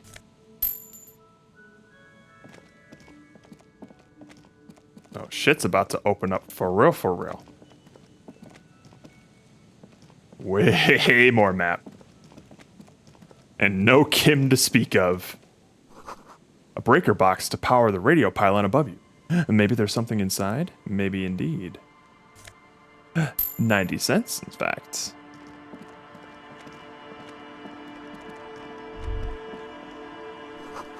A creaking ahead. A broken axle grinding.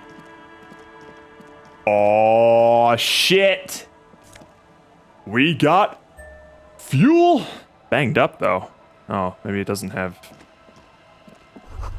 A bottle drained of all its booze. It's frozen to the ice. This is it. The scene of the party. The fire pit.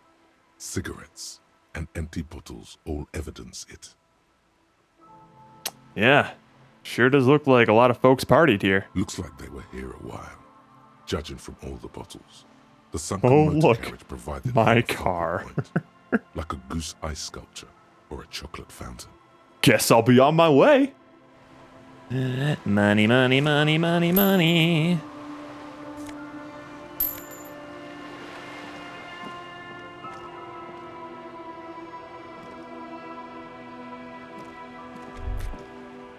Kim is off delivering the body. Submerged in the icy water, slowly sinking into the Insulindian Ocean. Only the cabin top, rear wheels, and the engine remain visible. Remember the tire tracks in Martinez? This is where they were leading. This is where the tire tracks in the plaza were leading to. The motor carriage sits in the salty ocean water, cold and sad. It doesn't have an opinion. Most suspicious. I should investigate. A seagull takes off from the half-submerged machine. It's almost like the bird is acknowledging your decision. Run your hands over the cold metal. The motor carriage is properly stuck in the ice. Getting it out would require a team of specialists.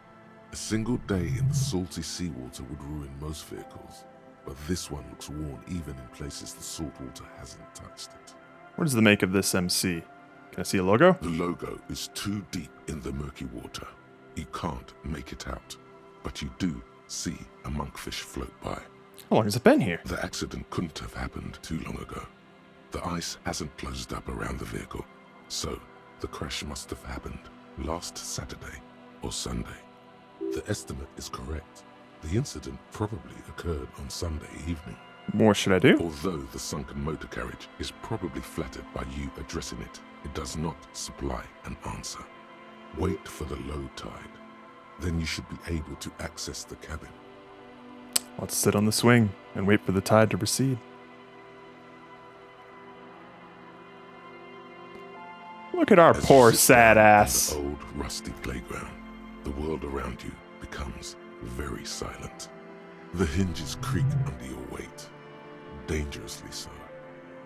Nothing but the sound of seagulls high above in the sky, echoing like distant laughter. You know we're gonna do it. Around the blue motor carriage in the sea. Whistle a tune. The tune on your lips forms a strange yet undeniably beautiful contrast with the surrounding bleakness. It's sad that no one and nothing but the sunken vehicle is here to witness it, but the unexpected beauty of the tune lifts your spirits nonetheless. The clouds pass in the sky, and the shadow of the swing moves like the hour hand on a timepiece. Look at her sad, lonely ass. Looks like this might take a while. Time to present a good topic for discussion. Wonder what all these people in the city behind me are doing. Tide sure is taking its sweet time. It's unclear whether the sunken vehicle agrees or not, but merely uttering these words gives you the illusion of time speeding up. Clouds on the horizon grow darker, and the shadow of the swing set keeps climbing. You hear the distant rumble of the city. 30 minutes pass. Man, this is taking a long time. Yes, it is. It feels as the city behind you grows silent in the waiting. Seems like an eternity has passed. A dim light scatters from the cloud cover above the city. In it, you can see the blue and white motor carriage slowly appear from the water, centimeter by centimeter, as the sea recedes. It's a Caprice 40, a workhorse of the motor park, favored by the working men, government offices, firefighters, I guess. maybe animal control people. You know, those kind of people. It's quite befitting of our character. Just us in a priceless pair of armor boots and just gardening gloves in our tidy whities, sitting by ourselves in the drifting snow, watching as the tide recedes from our motor carriage. God damn. Squint your eyes and say, is that a number on the side? Yes, Harry. It's the number 41. The number of our precinct. I hoped you would come back for me. Oh, please. 41 could mean so many things. It's not like I even own the number. Even if the motor carriage is mine, literally anyone could have driven it into the sea. No. Not happening. Not on my watch. Come on, Harry. There's nowhere to run. It's just you and me, old friend. Could mean so many things. Come on, Harry. There's nowhere to run. It's just you and me, old friend. Even if the motor carriage is mine, literally anyone could have driven it into the sea. Come on, Harry. Oh, God, I'm no! so sorry, Harry. A massive pit opens up in your stomach, and the most terrible feeling comes over you. No. Just nope. Say no to this, Harry. No. No, that's not true. It can't be. Oh, God, it is mine! I drove my car into the sea. That's not true. No matter how many times you say it, it won't change. Oh, God! Yes, Harry, you did. No. The sooner you accept it, the sooner you can move on. See, that's the thing, is you get a quick time event to heal yourself, Grisaster. Maybe I was in pursuit of someone. How do we get you out? I can fix it. They're not gonna take me back after this, are they? The badge? Gun? Now this? That's not true. That's impossible. Hey, Atmospherium. How you doing? I can fix it. No, you can't. Pop your pills now, yes. You're gonna die! Maybe I was in pursuit of someone. You were not. How do we get you out? We don't. Oh! It's sunken too deep. They're not gonna take me back after this, are they? After losing every single thing you were entrusted with, I wouldn't hold my breath. The badge, the gun, no, this. Keep moving. You're a shark. You stop, you die. Well, at least I can see what's in there now.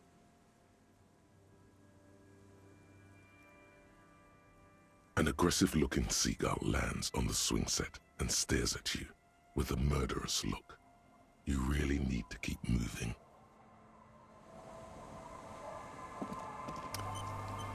Well, this has been a pleasant day of unsupervision.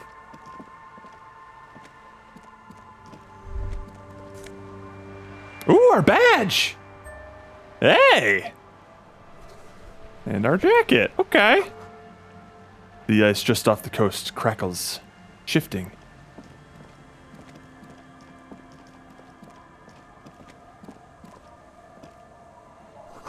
Footprints in the snow. They lead away from the accident. Let's see what our boy got up to.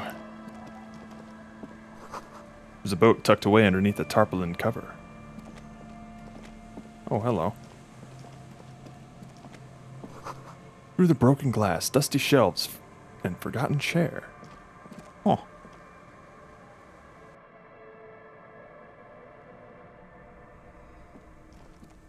Hello. Ooh, I'll take that. Cold breeze is enough to make the wall planks creak. Bow tie! You see a dark red chair in the dim light of this room. So here was something interesting. When I first played through this game, I spec'd hard into the Inland Empire, which means that your horrific necktie starts talking to you and giving opinions about things. And this tie really didn't like this chair, if I recall. He wanted us to get the fuck out. And we never really learned what that was about.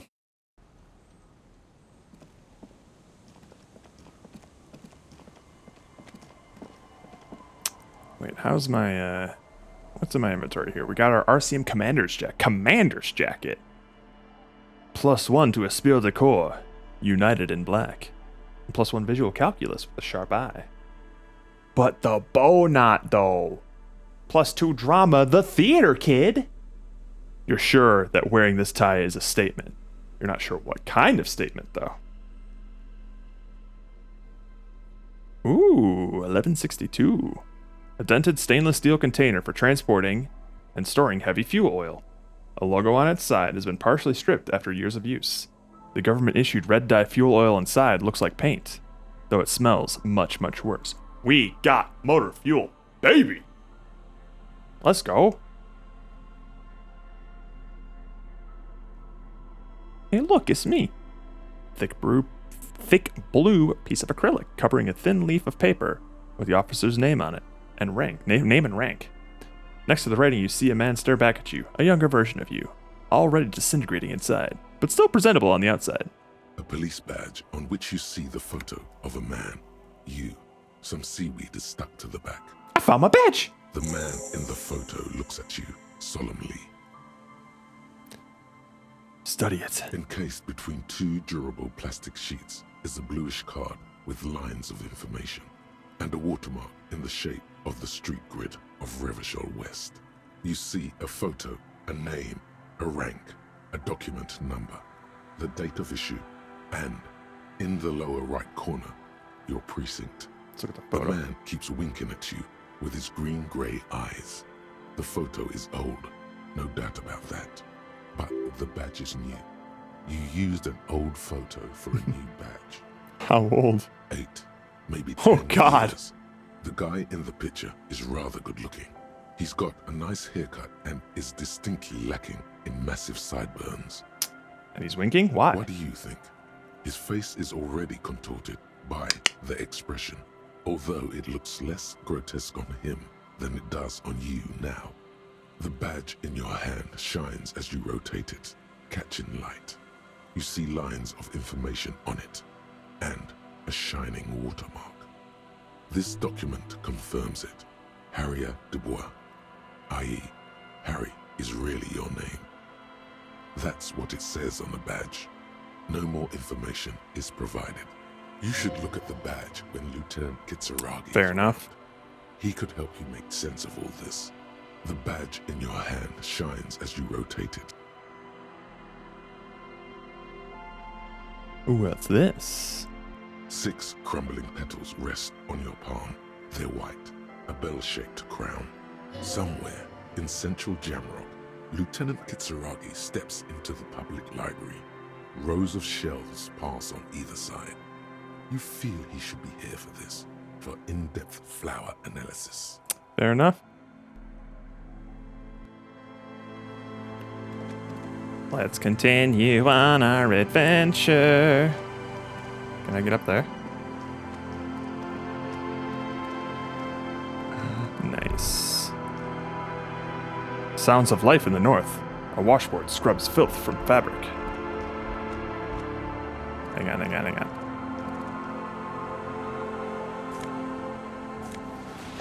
Intercellular trousers. Or something to that effect.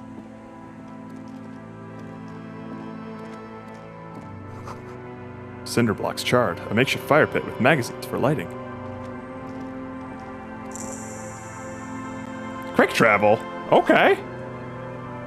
White curtains have been drawn shut. No looking in. Biking. Kid would know more about this. Just for my bet. Speed! Let's go! Alright. I think that's just a bench. You sit on the wind-worn wooden planks of the bench. Huh. Your feet ache. Get up. We've wasted enough time.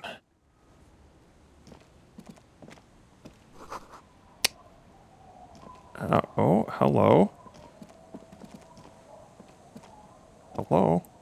Too thorny.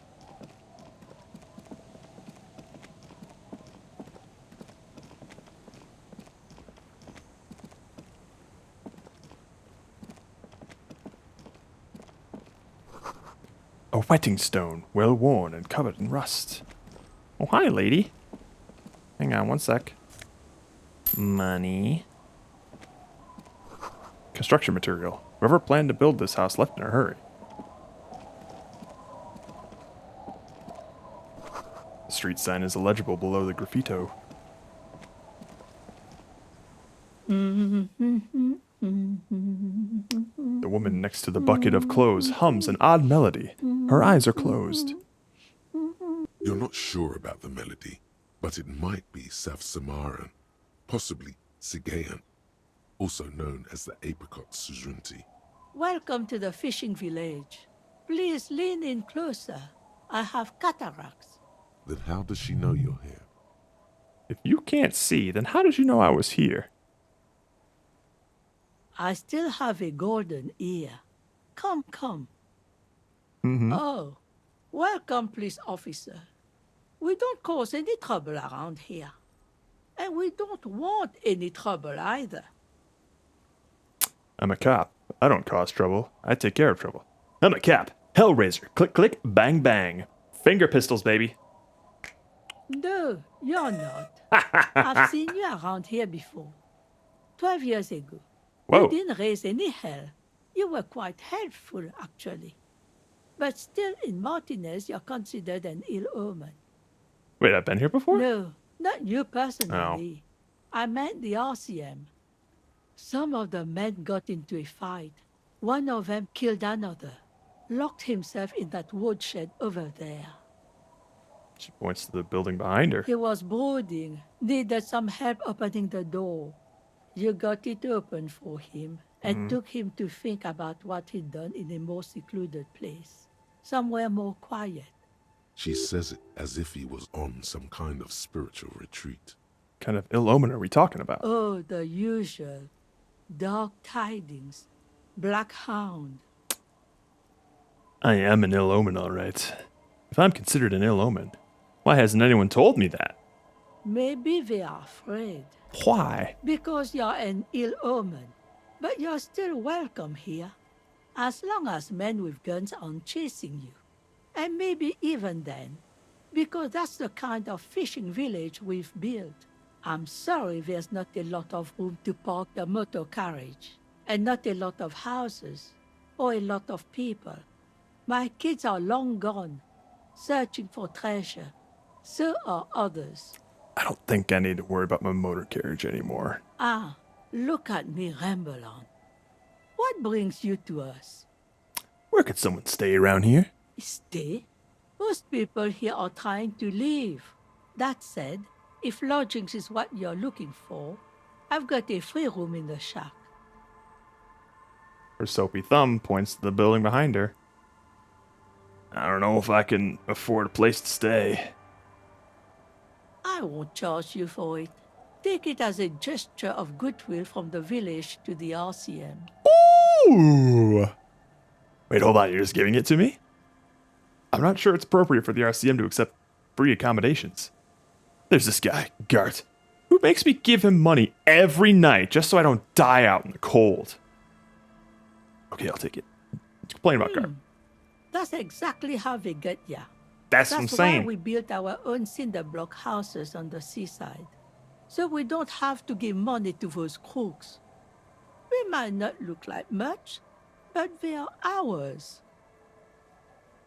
Wait, why isn't anyone using the room? My kids grew up and left like they do. The house is long empty now. I live in the small side attachment. It's easier and cheaper to keep warm. One more time. I can just have the room? Aye. The room is pretty bare bones, but it's got a bed and roof over it. That's more than some folks have around here. When Varson communist revolutionary Ignas Nielsen was in hiding, he stayed in a hut on the Boreal Plateau for 10 months. Don't get me wrong, but bare bones isn't usually my style. It would help me stay in touch with the proletariat. This could be the first chapter of my rags to riches memoir. Now this is Revacholian hospitality. That Gart must be half-kipped or something. Jesus Christ. Unfortunate that incremental development hasn't elevated this neighborhood yet. I see potential here. I don't need much. This sounds just fine.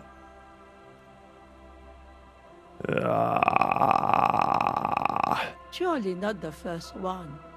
So are you interested or not? She looks you over with a clever smile on her lips. You got yourself a tenant! Don't make an old woman regret opening her house to the police. A key appears from under her apron. She hands it to you. Tell me about yourself. Who are you? Me? No one. Just an old washerwoman. Mother called me Isabel, if that's what you're asking. And my married name is Sadie. Now it's your turn, Mr. Lieutenant W. Frater Harry Dubois. Quite a handle you got there. So many titles. One of them double. What's further down the coast? Not much. There's the abandoned church, the DeLorean Church of Humanity. It's been there since before my time, even. Why is it abandoned? Some things just don't fly, officer. Look around. Who'd go to church here? They built it 300 years ago. Must have been nicer then. The ecclesiastes have tried to get things going there. But things just keep happening. Crime, accidents, other things. The place never stays open. It's a pity. It used to be such a nice church. Okay, thanks. I've heard enough. She nods, rinsing another piece of cloth. What's in the fishing Just village? us. It's barely a village anymore. We almost don't exist. What do you mean? This is pretty much a non-place. A gap. A blank spot on the map. Just a cluster of nameless shacks on a nameless street. The place is so pornographically poor, it's not even funny. This place is pornographically poor. The lack of wealth is the one thing we've got in abundance. The woman smiles cryptically. That's what I thought. Then all's not lost. As you can see, even in pornographic poverty, people make do. At least those who remain. She falls silent and turns to look over her shoulder, as though looking for someone. There's nobody there. All right, there's another topic I'd like to She address. nods, rinsing another piece of cloth. I was asked to get your signature. Eh? What's this about? Come now, I can't read all this scribble. Tell me what it says. Everett wants to turn part of the village into a little youth center. Huh. I might be half blind, but it looks like part of the village is gonna be a street. The best part. The part we need to get out of our houses. Have you asked Lillian about this? I won't even consider signing till I know she's on board. She hands you back the envelope.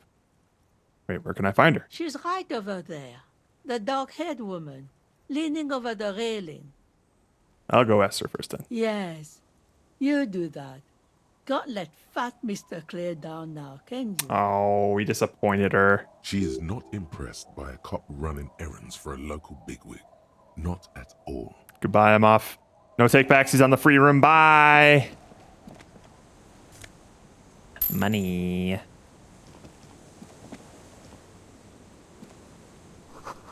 You can't see into the house from this angle. Well, great. Thanks for letting me try. The door has seen better days. The layer of paint has started to peel off due to the salt and wind from the sea. Even the lock looks slightly rusted. Unlock the shack door with the key. Turns with a satisfying click. You can enter the shack now.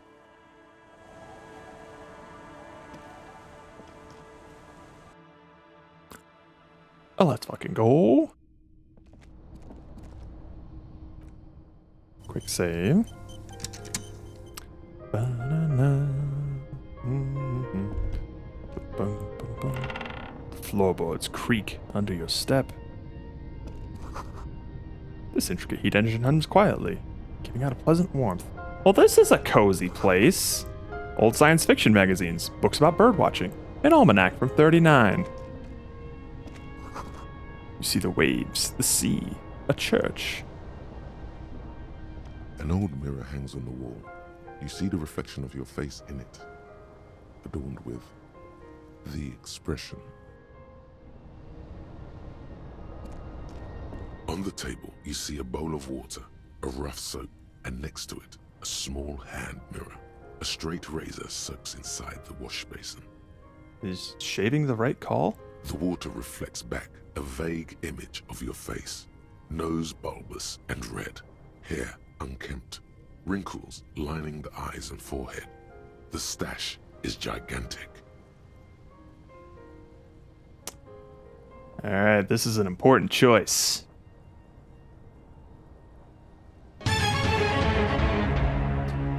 Are we gonna shave off our mutton chops?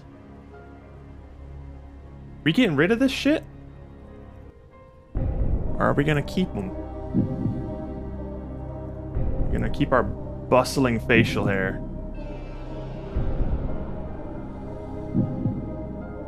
Or are we just gonna let it be? That's a no? Uh-oh.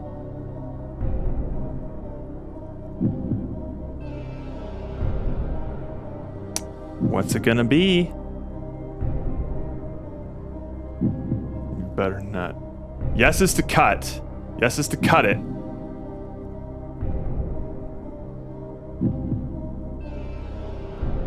Real men chop their muttons. Yes means cut, no means don't cut. That's a no. That's a no then. We are not going to shave our fantastic chops. We might later. Just not right now. Ooh!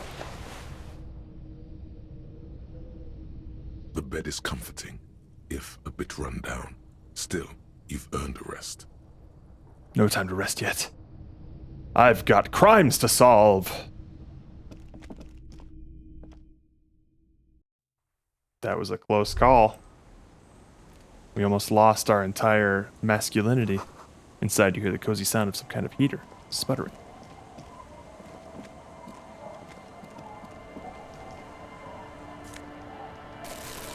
Let's fucking go.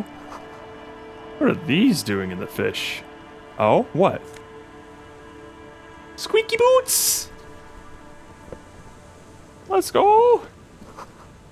This boat is floating freely in the water, unmoored. Hi, officer. A woman in a raincoat stands on the quay. Why? Considering an overturned boat, a sword in a scabbard hangs from her hip. Factory balanced. Bakelite and stainless steel. Anything I can help you with? As always, I am the lawbringer. Are you now? There are a lot of law bringers around Martinez, but not a lot of law. I guess men with authority have their quirks. Bringing of the Didn't you law. hear, Lawjaw. That depends. Where are we exactly? A fishing village on the seashore. This place doesn't really have a name.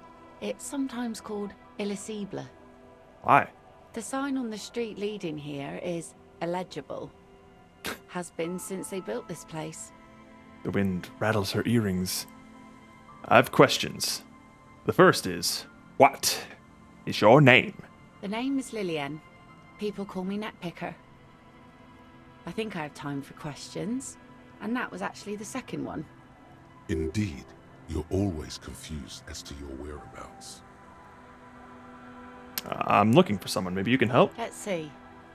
Who are you looking for? I'm looking for missing cryptozoologists. I don't think I know what these are. Care to elaborate? People who look for imaginary animals. People who look for animals who are hard to find. People who look for animals mainstream scientists do not exist. Aha! Like snowmen. Snowmen, I haven't heard about those. Two old guys have been wandering around here, nose in sand, talking nonsense about snowmen and the like. Wait, the like? Right. Not only snowmen, also green men, monkey men burning rhinos. You get the picture. Oh, you're getting it. And it is gorgeous. Where'd they go? I don't really know. Further down the peninsula, I guess. I mean, that's where they were heading. Who else are you looking for besides snowmen? That's it. I'm not looking for anyone else right now. Well, how can I assist you then, officer? I was asked to get your signature. This thing. Were you? This says by signing, I agree to live in with construction noise. What exactly is the Union building? Everett's planning to turn some of the village into a youth center. What a nice idea. Wouldn't have thought that. Her voice trails off. She sounds incredulous about the niceness of the idea. Thought what, exactly? That Everard and the Union have nice plans for anything. I thought they only cared about themselves. Well, I guess Union members have children too. And those members have a vote when electing the head of the local chapter. Here, use my pen. He has a pen and everything. Oh. She takes it from you, a doubtful look in her eyes, clicks it, and places the tip on the paper. Here you go. Wait, why did you sign it? I shouldn't have. No, it's a youth center. Why shouldn't you? I mean, it's Everett, so it's probably a mistake. Probably, but it is a youth center and I have children. Got to give them something else to do. They're cute and small now, but they're growing up fast. Oh. I had my first drink when I was 11 because I was so bored. Anyhow, you also need Isabel's signature. It's a bad idea. She won't sign. You'll find she's a tougher nut to crack than me.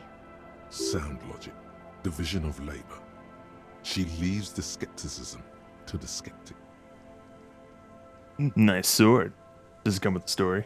Unfortunately, the factory sold this one with a 3-year warranty instead of a story. It's to intimidate folks, mostly. Hold on, you know how to use it? Not really.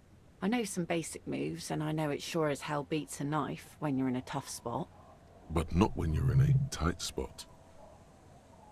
It is imposing. It's a regular mass-produced sword, like a shovel or an axe. Nothing fancy, just for intimidation. Why do you need intimidation From tactics? time to time, people need a lesson in respect. That's just the way it is. Back in the day, I caught the eyes of many men. And believe me, men need a lesson in manners from time to time. Oh, sorry, you can't add anything with that. Bye-bye. Go to sleep.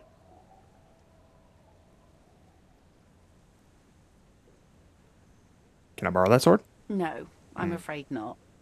Tempting to confiscate the blade I used to keep these animals in check.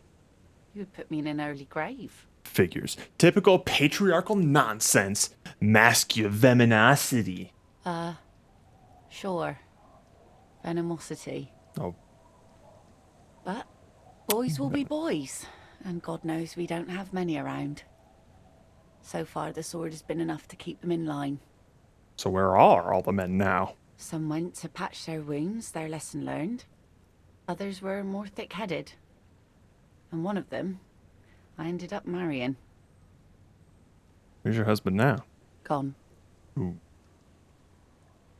Gone where? Gone? Coward. I would never leave anyone. He disappeared. Sounds like a missing persons case. No.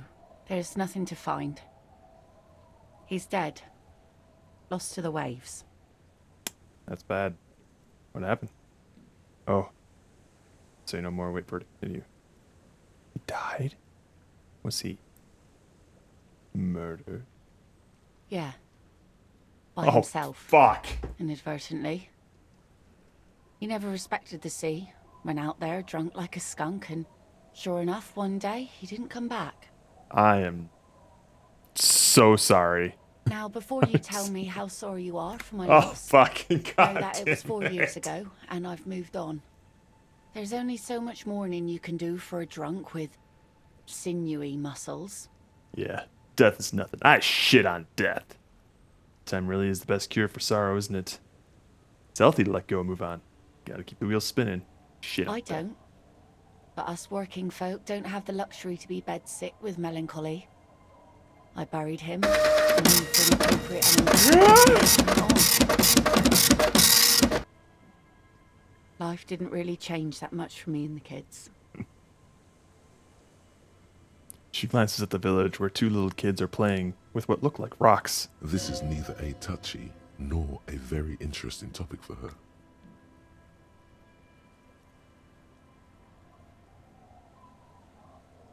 She needs to go on a date with another drunk. Badly.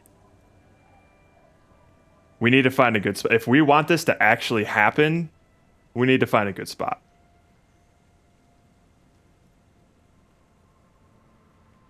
Bad boys, Stuff. what you gonna do? What stuff? What you gonna do when they come for you? Bad boys, We have plenty of stuff, Gorley. Take your pick. We have a last swig of booze. We have speed. And we have Pyrrolidon. Oh, we got some purple stuff. We got some purple stuff. Are we taking the purple stuff? Hell yeah. Slurp it up. And I don't even have to chase it with any sort of Nosafed because we have 2 HP now. Ah! Hey, lady.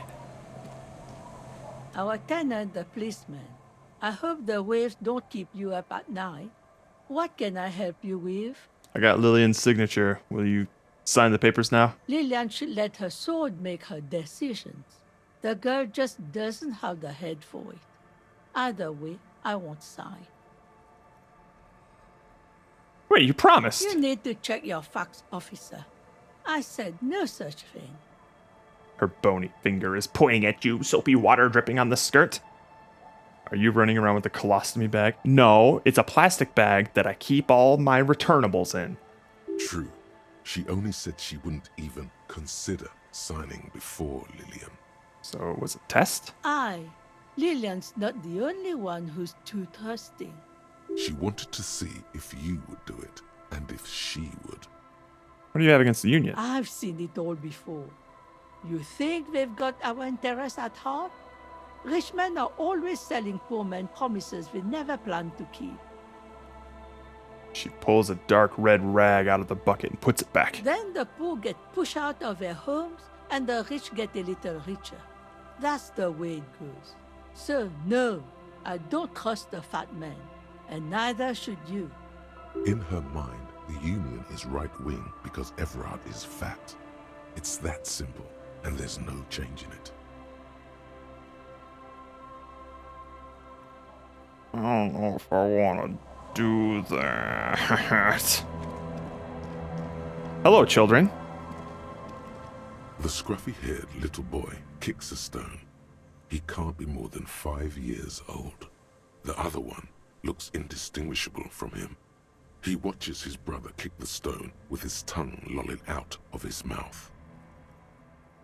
You must be Lillian's twins. This one doesn't say anything, kicking the concrete with his worn-out sneaker. This is a disturbing look for us right now. Just talking to 2 little boys playing while we're just in our tighty-whities and like armor-clad boots. Lily's our mum. Explains the other one, tongue still lolling out of his mouth.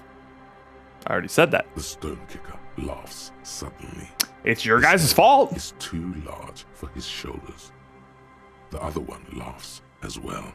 Wow, so intellectually stimulating. Children are stupid. The scruffy-haired little kid laughs, as though in agreement. You're stupid. Hey! The other one tells him, suddenly very serious. Okay, how about the policeman ask you something else now? Okay. You guys look identical. The stone-kicking one becomes frantic all of a sudden, as if that's something to be scared of. The obvious fact that you just stated. He looks just like me. Yeah, I said that. The boy doesn't answer. His brother throws another rock. Both of their hair is covered in some kind of dirt. Bye, kids. Take care. Great talk. Good stuff.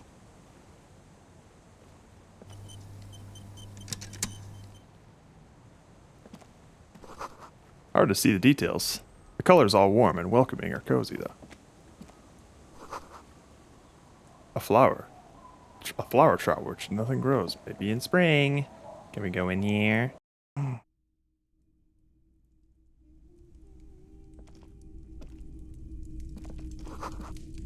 Industrial coal pellets burn with an orange glow. Hello. Hello, mister. Oh, hi. A young girl, barely 4 or 5 years old, sits on the sofa. She's looking at you with frank curiosity. She clutches a small stuffed animal. Occasionally, she twirls it around. Are you Lillian's daughter? Yes, I am. Little Lily. You know my mom? Not really. But I'd like to. Uh-huh. Mom is great. You know what's great about my mom? No, do tell me. Everything. Oh, I should have guessed that. Twins outside your brothers? Yes. They don't want to play with me. They're older and play outside. They don't act like it. They look the same. Sometimes I can't tell them apart. They look identical, right? I said the same thing. They look identical. She slowly processes the word, then snickers with laughter. What's that? Stuffed bird hanging from the ceiling. It's a grouse. You might be able to get on Gart's good side if you make up for the skewer you broke. Yeah, but what's it for? I don't know. Can I have it? Sure, just go and get it. I don't like it anyway. It looks angry. Thanks! All right. You just need to grab it from the ceiling and go. What's that thing you're holding? It's Lammy. He's my friend. Sort of. Like... She holds up the fuzzy beast up to demonstrate. Lambie is a stuffed lamb that, admittedly, has seen better days. One of the eye buttons is missing, and the fur is tattered in several parts. Okay, well, pleased to meet you, Lambie. Lammy usually doesn't like strangers. But you're also fuzzy, like Lammy. Damn right I am. Goodbye. Bye! Eat Lammy. You can't eat Lammy. Give me that bird thing. Go! Later, bitch.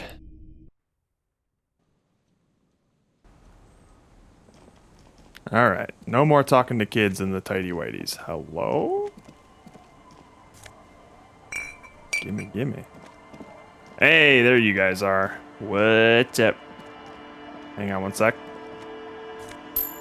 Yeah. Hey, tequila!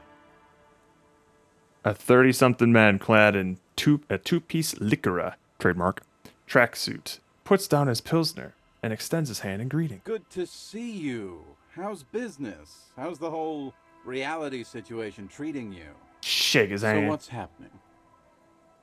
Wait, tequila? Yeah, Tequila Sunset. How are the, high-concept, reality-based adventures proceeding? He says it like it's obviously your name. Like you call someone Billy Brunel or leader of the 4th Street Gang. Not too hot. I'm on a 50-year losing streak. Reality makes me aggressively sad. Dunno. People tell me I'm a cop. I'm getting used to that. I've re-entered reality to conquer it, to bend it to my will. I am the law. That's the spirit. I used to shape reality into my image, long time ago. Those days are over now. He looks at his shit-stained Lycra trademark jacket with a grim expression. Sadly, things aren't going that well in Idiot Doom's Spiral Land. Haven't found those keys yet, haven't won that great piece of ass back. No word from my business buddies. Takes a sip from his beer. Idiot Doom Spiral, huh? This is bound to be a good, high-concept conversation. At last. What do you guys do around here? We are saving the world. He looks at his comrades. Please don't go. Begs the man in the pipe named Don't Call Abigail. Okay, we're drinking. We're drinking alcohol. That's what we're doing. I tried to save the world once, a long time ago, with enterprise, creativity, and willpower. But that didn't work out. So now, it's a pirate's life for me. What is a tequila sunset? You keep saying It's you're Tequila Sunset. How do you know this? We've met before. Don't you remember? Of course not. No, you sure don't.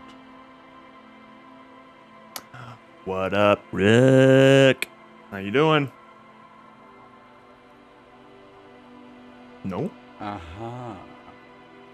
Do you want to know how Tequila Sunset came to be? Go ahead. Mm-hmm. Let me take a sip to moisten up my cords. Tequila Sunset rolled into Martinez last Friday. And by Tequila Sunset, I mean you. The man, the myth. So just to bring you up to speed, Rook. We stole boots off of a dead man and washed his rotting flesh off in the kitchen.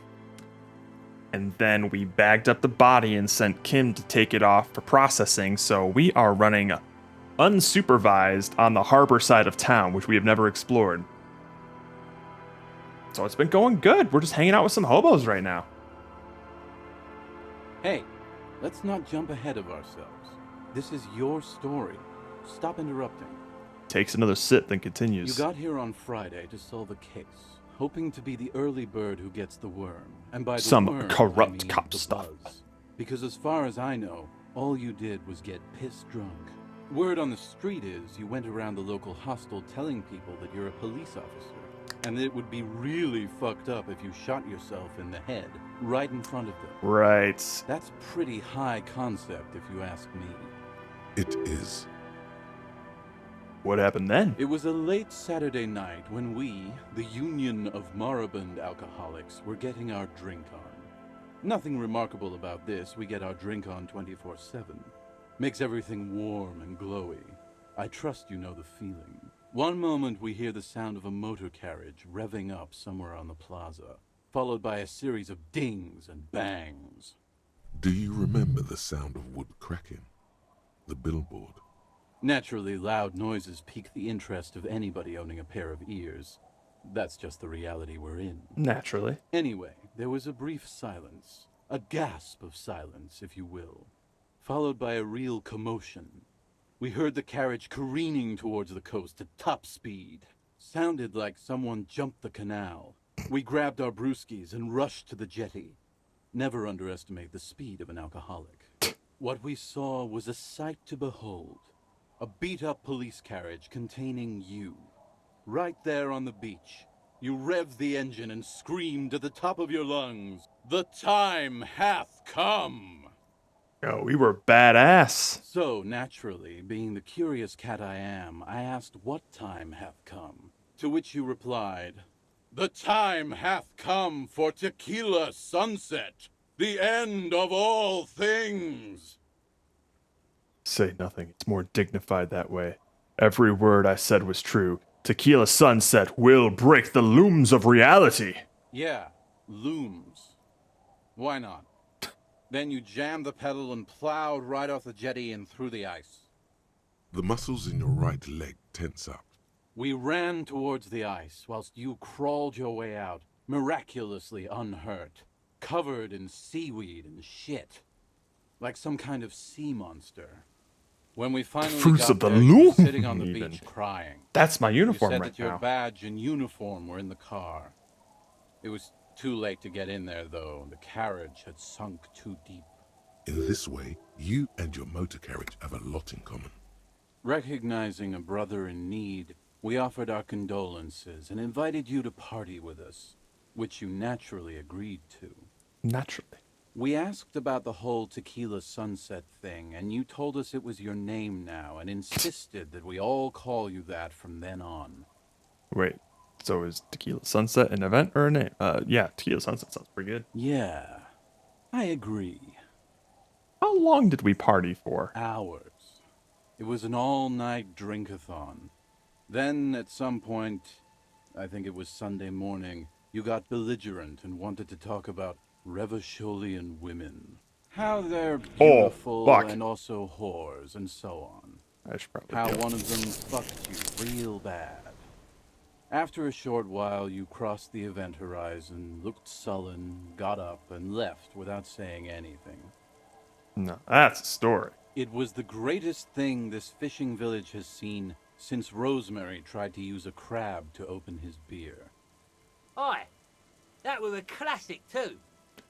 Did I tell you anything specific about this person that fucked me? Ah, we got damaged when we talked about that. That's probably not good. Did I say anything about this case? Yeah, you said it was no biggie and that you'd solve it in no time. And that you didn't need anyone to do it. You're doing it solo now. Did we talk about politics? Yeah, you kept talking about how Hey, the someone got a coal mine streak. owners were fucking us all over, just like that woman fucked you. I didn't agree with you, by the way. The spectral hand of the market makes sure everyone gets exactly what they deserve. He takes a long sip of beer. There's anything else? Beside your gun and your badge, you said something about your hope or heart or something. To be honest, the details are a little hazy. In retrospect, I guess you lost your motor carriage too? Yeah. That's a big one. Did you get a read on what kind of cop I was? You kept calling yourself a goddamn superstar who'd cleared 501 cases. That's true. As you've already determined. Oh. The actual number is 216. That's false. But what's a little embellishment between friends? No thanks to the squares at the precinct, as you put it. Anything about my colleagues? You told us that they were a bunch of fucking losers whose main interest was cramping your stomach. True. No specifics, though. It was more about you that night. You were the star of the show. Who fucked me? You were pretty vague about it, but you kept saying you got fucked real hard, and that we've all been fucked too. No one's fucked me. I do the fucking around here. You tell him, Rosemary.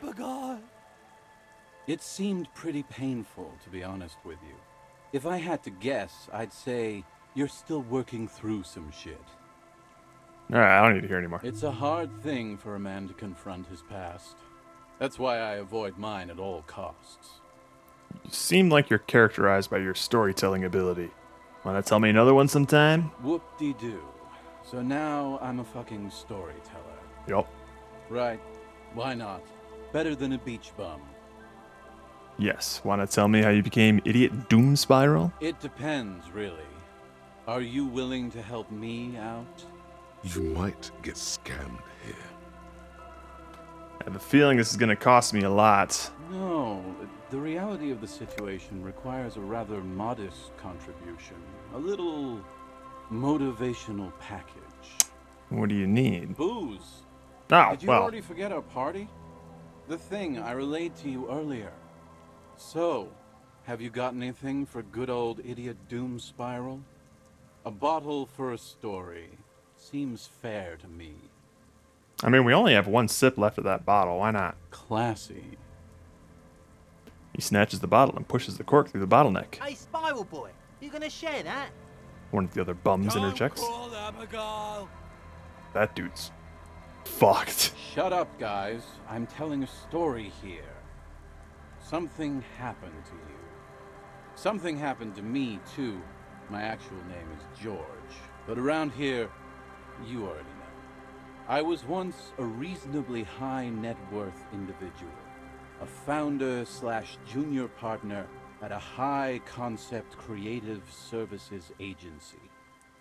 When my story begins, I had just landed a major contract with an insurance firm. Go on. I used the profits from my agency to finance what I called a cultural incubator. Abstract value generation, value per person, high concept stuff. I developed the paradigm, worked within the paradigm, but the burden of leadership weighed heavily on me. So I went jogging every so often to keep myself sane. Wait, how many people did you have working for? 22 full-time employees, an Jeez. all-star team, a potentially historical set of individuals. Worrying about them often kept me up well into the morning hours. Did jogging help? It did. With my trusty Sansarique tracksuit, I felt like I could conquer the world. But now dreams are worn thin, much like my tracksuit. He says thoughtfully, brushing dust off his shit-stained pants. What happened? One day I left on my evening run. As you may know, it's impossible to clear your head when you're distracted by the sound of keys jangling in your pockets. He shakes the bottle and makes a ringing sound. His eyes are clouded, his dilated blood vessels encircling his irises like stinging brambles. His eyes are your eyes. So I removed the key ring and put the keys for the front gate and the apartment into different pockets to stop the jangling, you see? At least, that was the plan. I was halfway done with my usual lap when it started to rain. The reality situation became very wet, very quickly. How wet are we talking? It was a day not unlike this one here. You both glance skyward. I made my way back home and discovered that I didn't have the key to the front gate. I'd mixed it up with the key to the letterbox, which was useless. Naturally, the situation required me to climb over the gate, which I did. There was no climbing down because I slipped and landed on my ass. I would have landed on my feet. I've got feline reflexes. No, you don't. Shut up! God damn it. Whatever. The point is, reality was looking rather grim just then. Me lying on my ass in a mud pit in the middle of a heavy shower. But when life knocked me down, I always got up. So I made my way across the yard. Standing in front of my apartment door, fumbling with my pockets, I realized that I'd also forgotten my apartment key. You've got to be shitting me. I wish I were, Tequila. I wish I were. Instead of my apartment key, I'd taken the key to the office. Okay, so what happened next? I rang my neighbor's buzzers. It was late, and most of them didn't even answer. Those who did assumed I was trying to sell them something and hung up before I could even explain the situation. People are naturally wary of ad men, you see. One moment someone chats you up, 5 minutes later you've bought a box of edible lingerie and a strap-on. I don't begrudge I've been there. especially since I was known to be one of the best. Pauses meaningfully. Just then, I experienced a moment of clarity. I still had the key to my office. I could wait out the storm there. But when I reached my office, I remembered that I'd asked one of my producers to change the locks that day. And since I hired only the best, he'd already done it, and I couldn't get in. He just had a no good, dirty, rotten day. Anyway, long story short, life spiraled out of control. I haven't gotten into my apartment for years, and my girlfriend left me because she didn't want to date a homeless man. The company, well, you see where I'm going with this. Jesus Christ. So, now you've heard my tragic tale. What do you think? Like nothing you've ever heard, huh? That's it? It seems like you're missing some steps. Tequila, I've thought about this series of events for a long time. If there was anything else to it, I would have thought of it by now. I've only been a hobo cop for a few days now, but it doesn't seem so bad. The hobo lifestyle definitely has some perks. Not having to pay rent, first and foremost. Not being responsible for 20 other people is nice, too. But that charm wears off pretty quickly. Before you know it, you're wearing a shit-stained tracksuit and spending your days picking tear. So this dude basically kind of just like imploded and just cracked under the pressure. How do you keep losing all your stuff? Good fucking question, Tequila. If I knew the answer, you think I'd be hanging out on a beach in this formerly premium but now extremely dirty two-piece Lycra tracksuit? I used to own my reality situation. My business buddies and I had our own creative services agency. I had a nice apartment, an even nicer piece of ass. But somehow it all got away from me. Now I can't hang on to anything. Just last week I stole this nice new jacket, but then I lost it too. The only things I haven't lost are these two drunks. A lost jacket? Sounds like a mystery you could look into. What's this about lost jacket? Tequila, it's a verifiable tragedy. It was practically brand new. Sure, it didn't really go with my Lycra threads, but it did itch a lot less. Say, you're a detective, right? Maybe you can help old Doom Spiral out. solve the case of the missing jacket. What do you say, Tequila? Okay, sure. Where'd you lose it? If I knew where I lost it, don't you think I'd have it? I mean, maybe I was up by the boardwalk, or walking along the beach, or checking out the abandoned fish market. That's a lot of places. Somewhere north of here, that's for sure. You could ask around, see if anyone's seen it. What about the other drunks? My fellow members of the Union of Moribund Alcoholics? They're exactly what they look like. Hey, Tequila! You want to buy some speed? Absolutely, I do. Shut the fuck up, Rosemary. He's a cop, remember? I mean, yeah. I thought he was a cool cop. Don't call Abigail. And this is Abs. So yeah, that's basically us. We drink together. Cool. I'm all ears, Tequila. Be You seeing ya. too, Tequila Sunset. Good to see you, friend. Do I have deals set up for you, buddy boy? He spreads his arms as if wanting to embrace you. Good to see you too, friend. So what do you want? I got smokes. They're cheap. Very cheap. I got Pilsner. Great deal. You won't get a better deal on that piss. Spirits I can let go for 300 real. I also have speed. What And the by fuck? Speed, I mean amphetamine.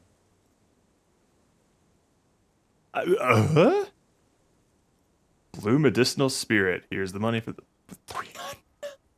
Why does the bottle of spirits cost 300 real? See, friend, it's real valuable. Worth every real, if you catch my drift. Got it from a bit of a business venture. He brings out a 1-liter bottle with bluish liquid. The mouth is corked shut. Uh-huh. You know, it's funny, actually. He bursts out laughing, then takes 3 gulps of his Pilsner and stares at you intently. He's finding it difficult to focus his watery gaze. What? Keep him talking. What do you mean, what? What did you think was funny earlier? This guy. He says and shakes his index finger at you. Okay, can I just get the spirits if that's okay with you? You know what? I don't even want your spirits anymore. Where'd you get the bottle of spirits from? Oh, this is medicinal spirits. The good stuff. Got it from the doctor's office. I got one of those scientific ampoules a few months ago. Torpedo, they call it. It's supposed to keep a man from taking a drink. He spits a nasty yellow clot on the ground before you. Didn't stop me for shit, that's for sure. 5 lemons with half a pack of butter and you're good to go. That's a good tip. I should remember it. It really isn't. In a week, the goddamn kidneys started giving me all kinds of help. Finally, the missus took me to a private doctor's office. Not a charity, the real thing. Those arseholes charged me 4 real to remove the damn thing. But I came out on top after all. Assholes. But the idiots left me alone in there. Now, I used to teach high school biology. I know what doctors use to preserve dead thingies. He gets an excited gleam in his eyes. Like 3 cans of this blue medicinal stuff from the back room. Threw the snakes out and voila. What's left is this beautiful blue stuff. 98.7% almost pure alcohol. Oh, shit. 2 I already sold to these fine gentlemen here. But this last one is yours for 3 real, if you want it. Don't say it. I think this will prove useful, yes. 3 real and it's yours, friend. The deal of a lifetime. Well done. You got it. That's a much more reasonable price right there. Oh. Makes sense now. Oh, give. Just make sure to enjoy that one, friend. Bye-bye. In the civilized world, it's a custom to tip the shopkeep, friend. But come back anyway. He waves you off. Bet I can tell what you're gonna say. Grumbles an unshaven man with a ruddy nose. He narrows his eyes at you, as if in recognition, then turns his head away. The noxious odor emanating from the drunken man is strong and familiar. Don't you call her? Don't call Abigail. I'm the law. Abigail, Oh, Abigail. He mutters while trying to brush something off his extremely dirty trousers. His movements are slow and awkward. Who's Abigail? Abigail. Don't you fucking call Abigail. He draws out a disgusting snort, then mumbles, waving a finger in your general direction. You're not going to get anything out of this guy. He's too drunk. Yeah, that's fair enough. Don't call Abigail. He whimpers softly, his voice trailing off into nothingness.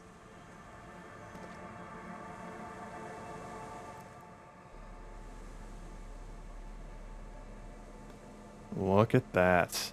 The liquid has an unearthly blue tint, the kind that might or might not, but definitely does glow in the dark. This 98.7% pure alcohol. Keep it away from an open flame. Cost twice as much as I paid for it. That's dope. Alrighty. It is about that time to call it a day.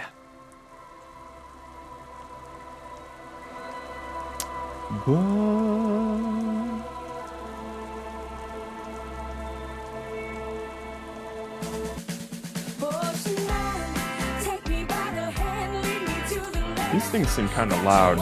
Yeah, they are kind of loud. We're gonna need to turn those down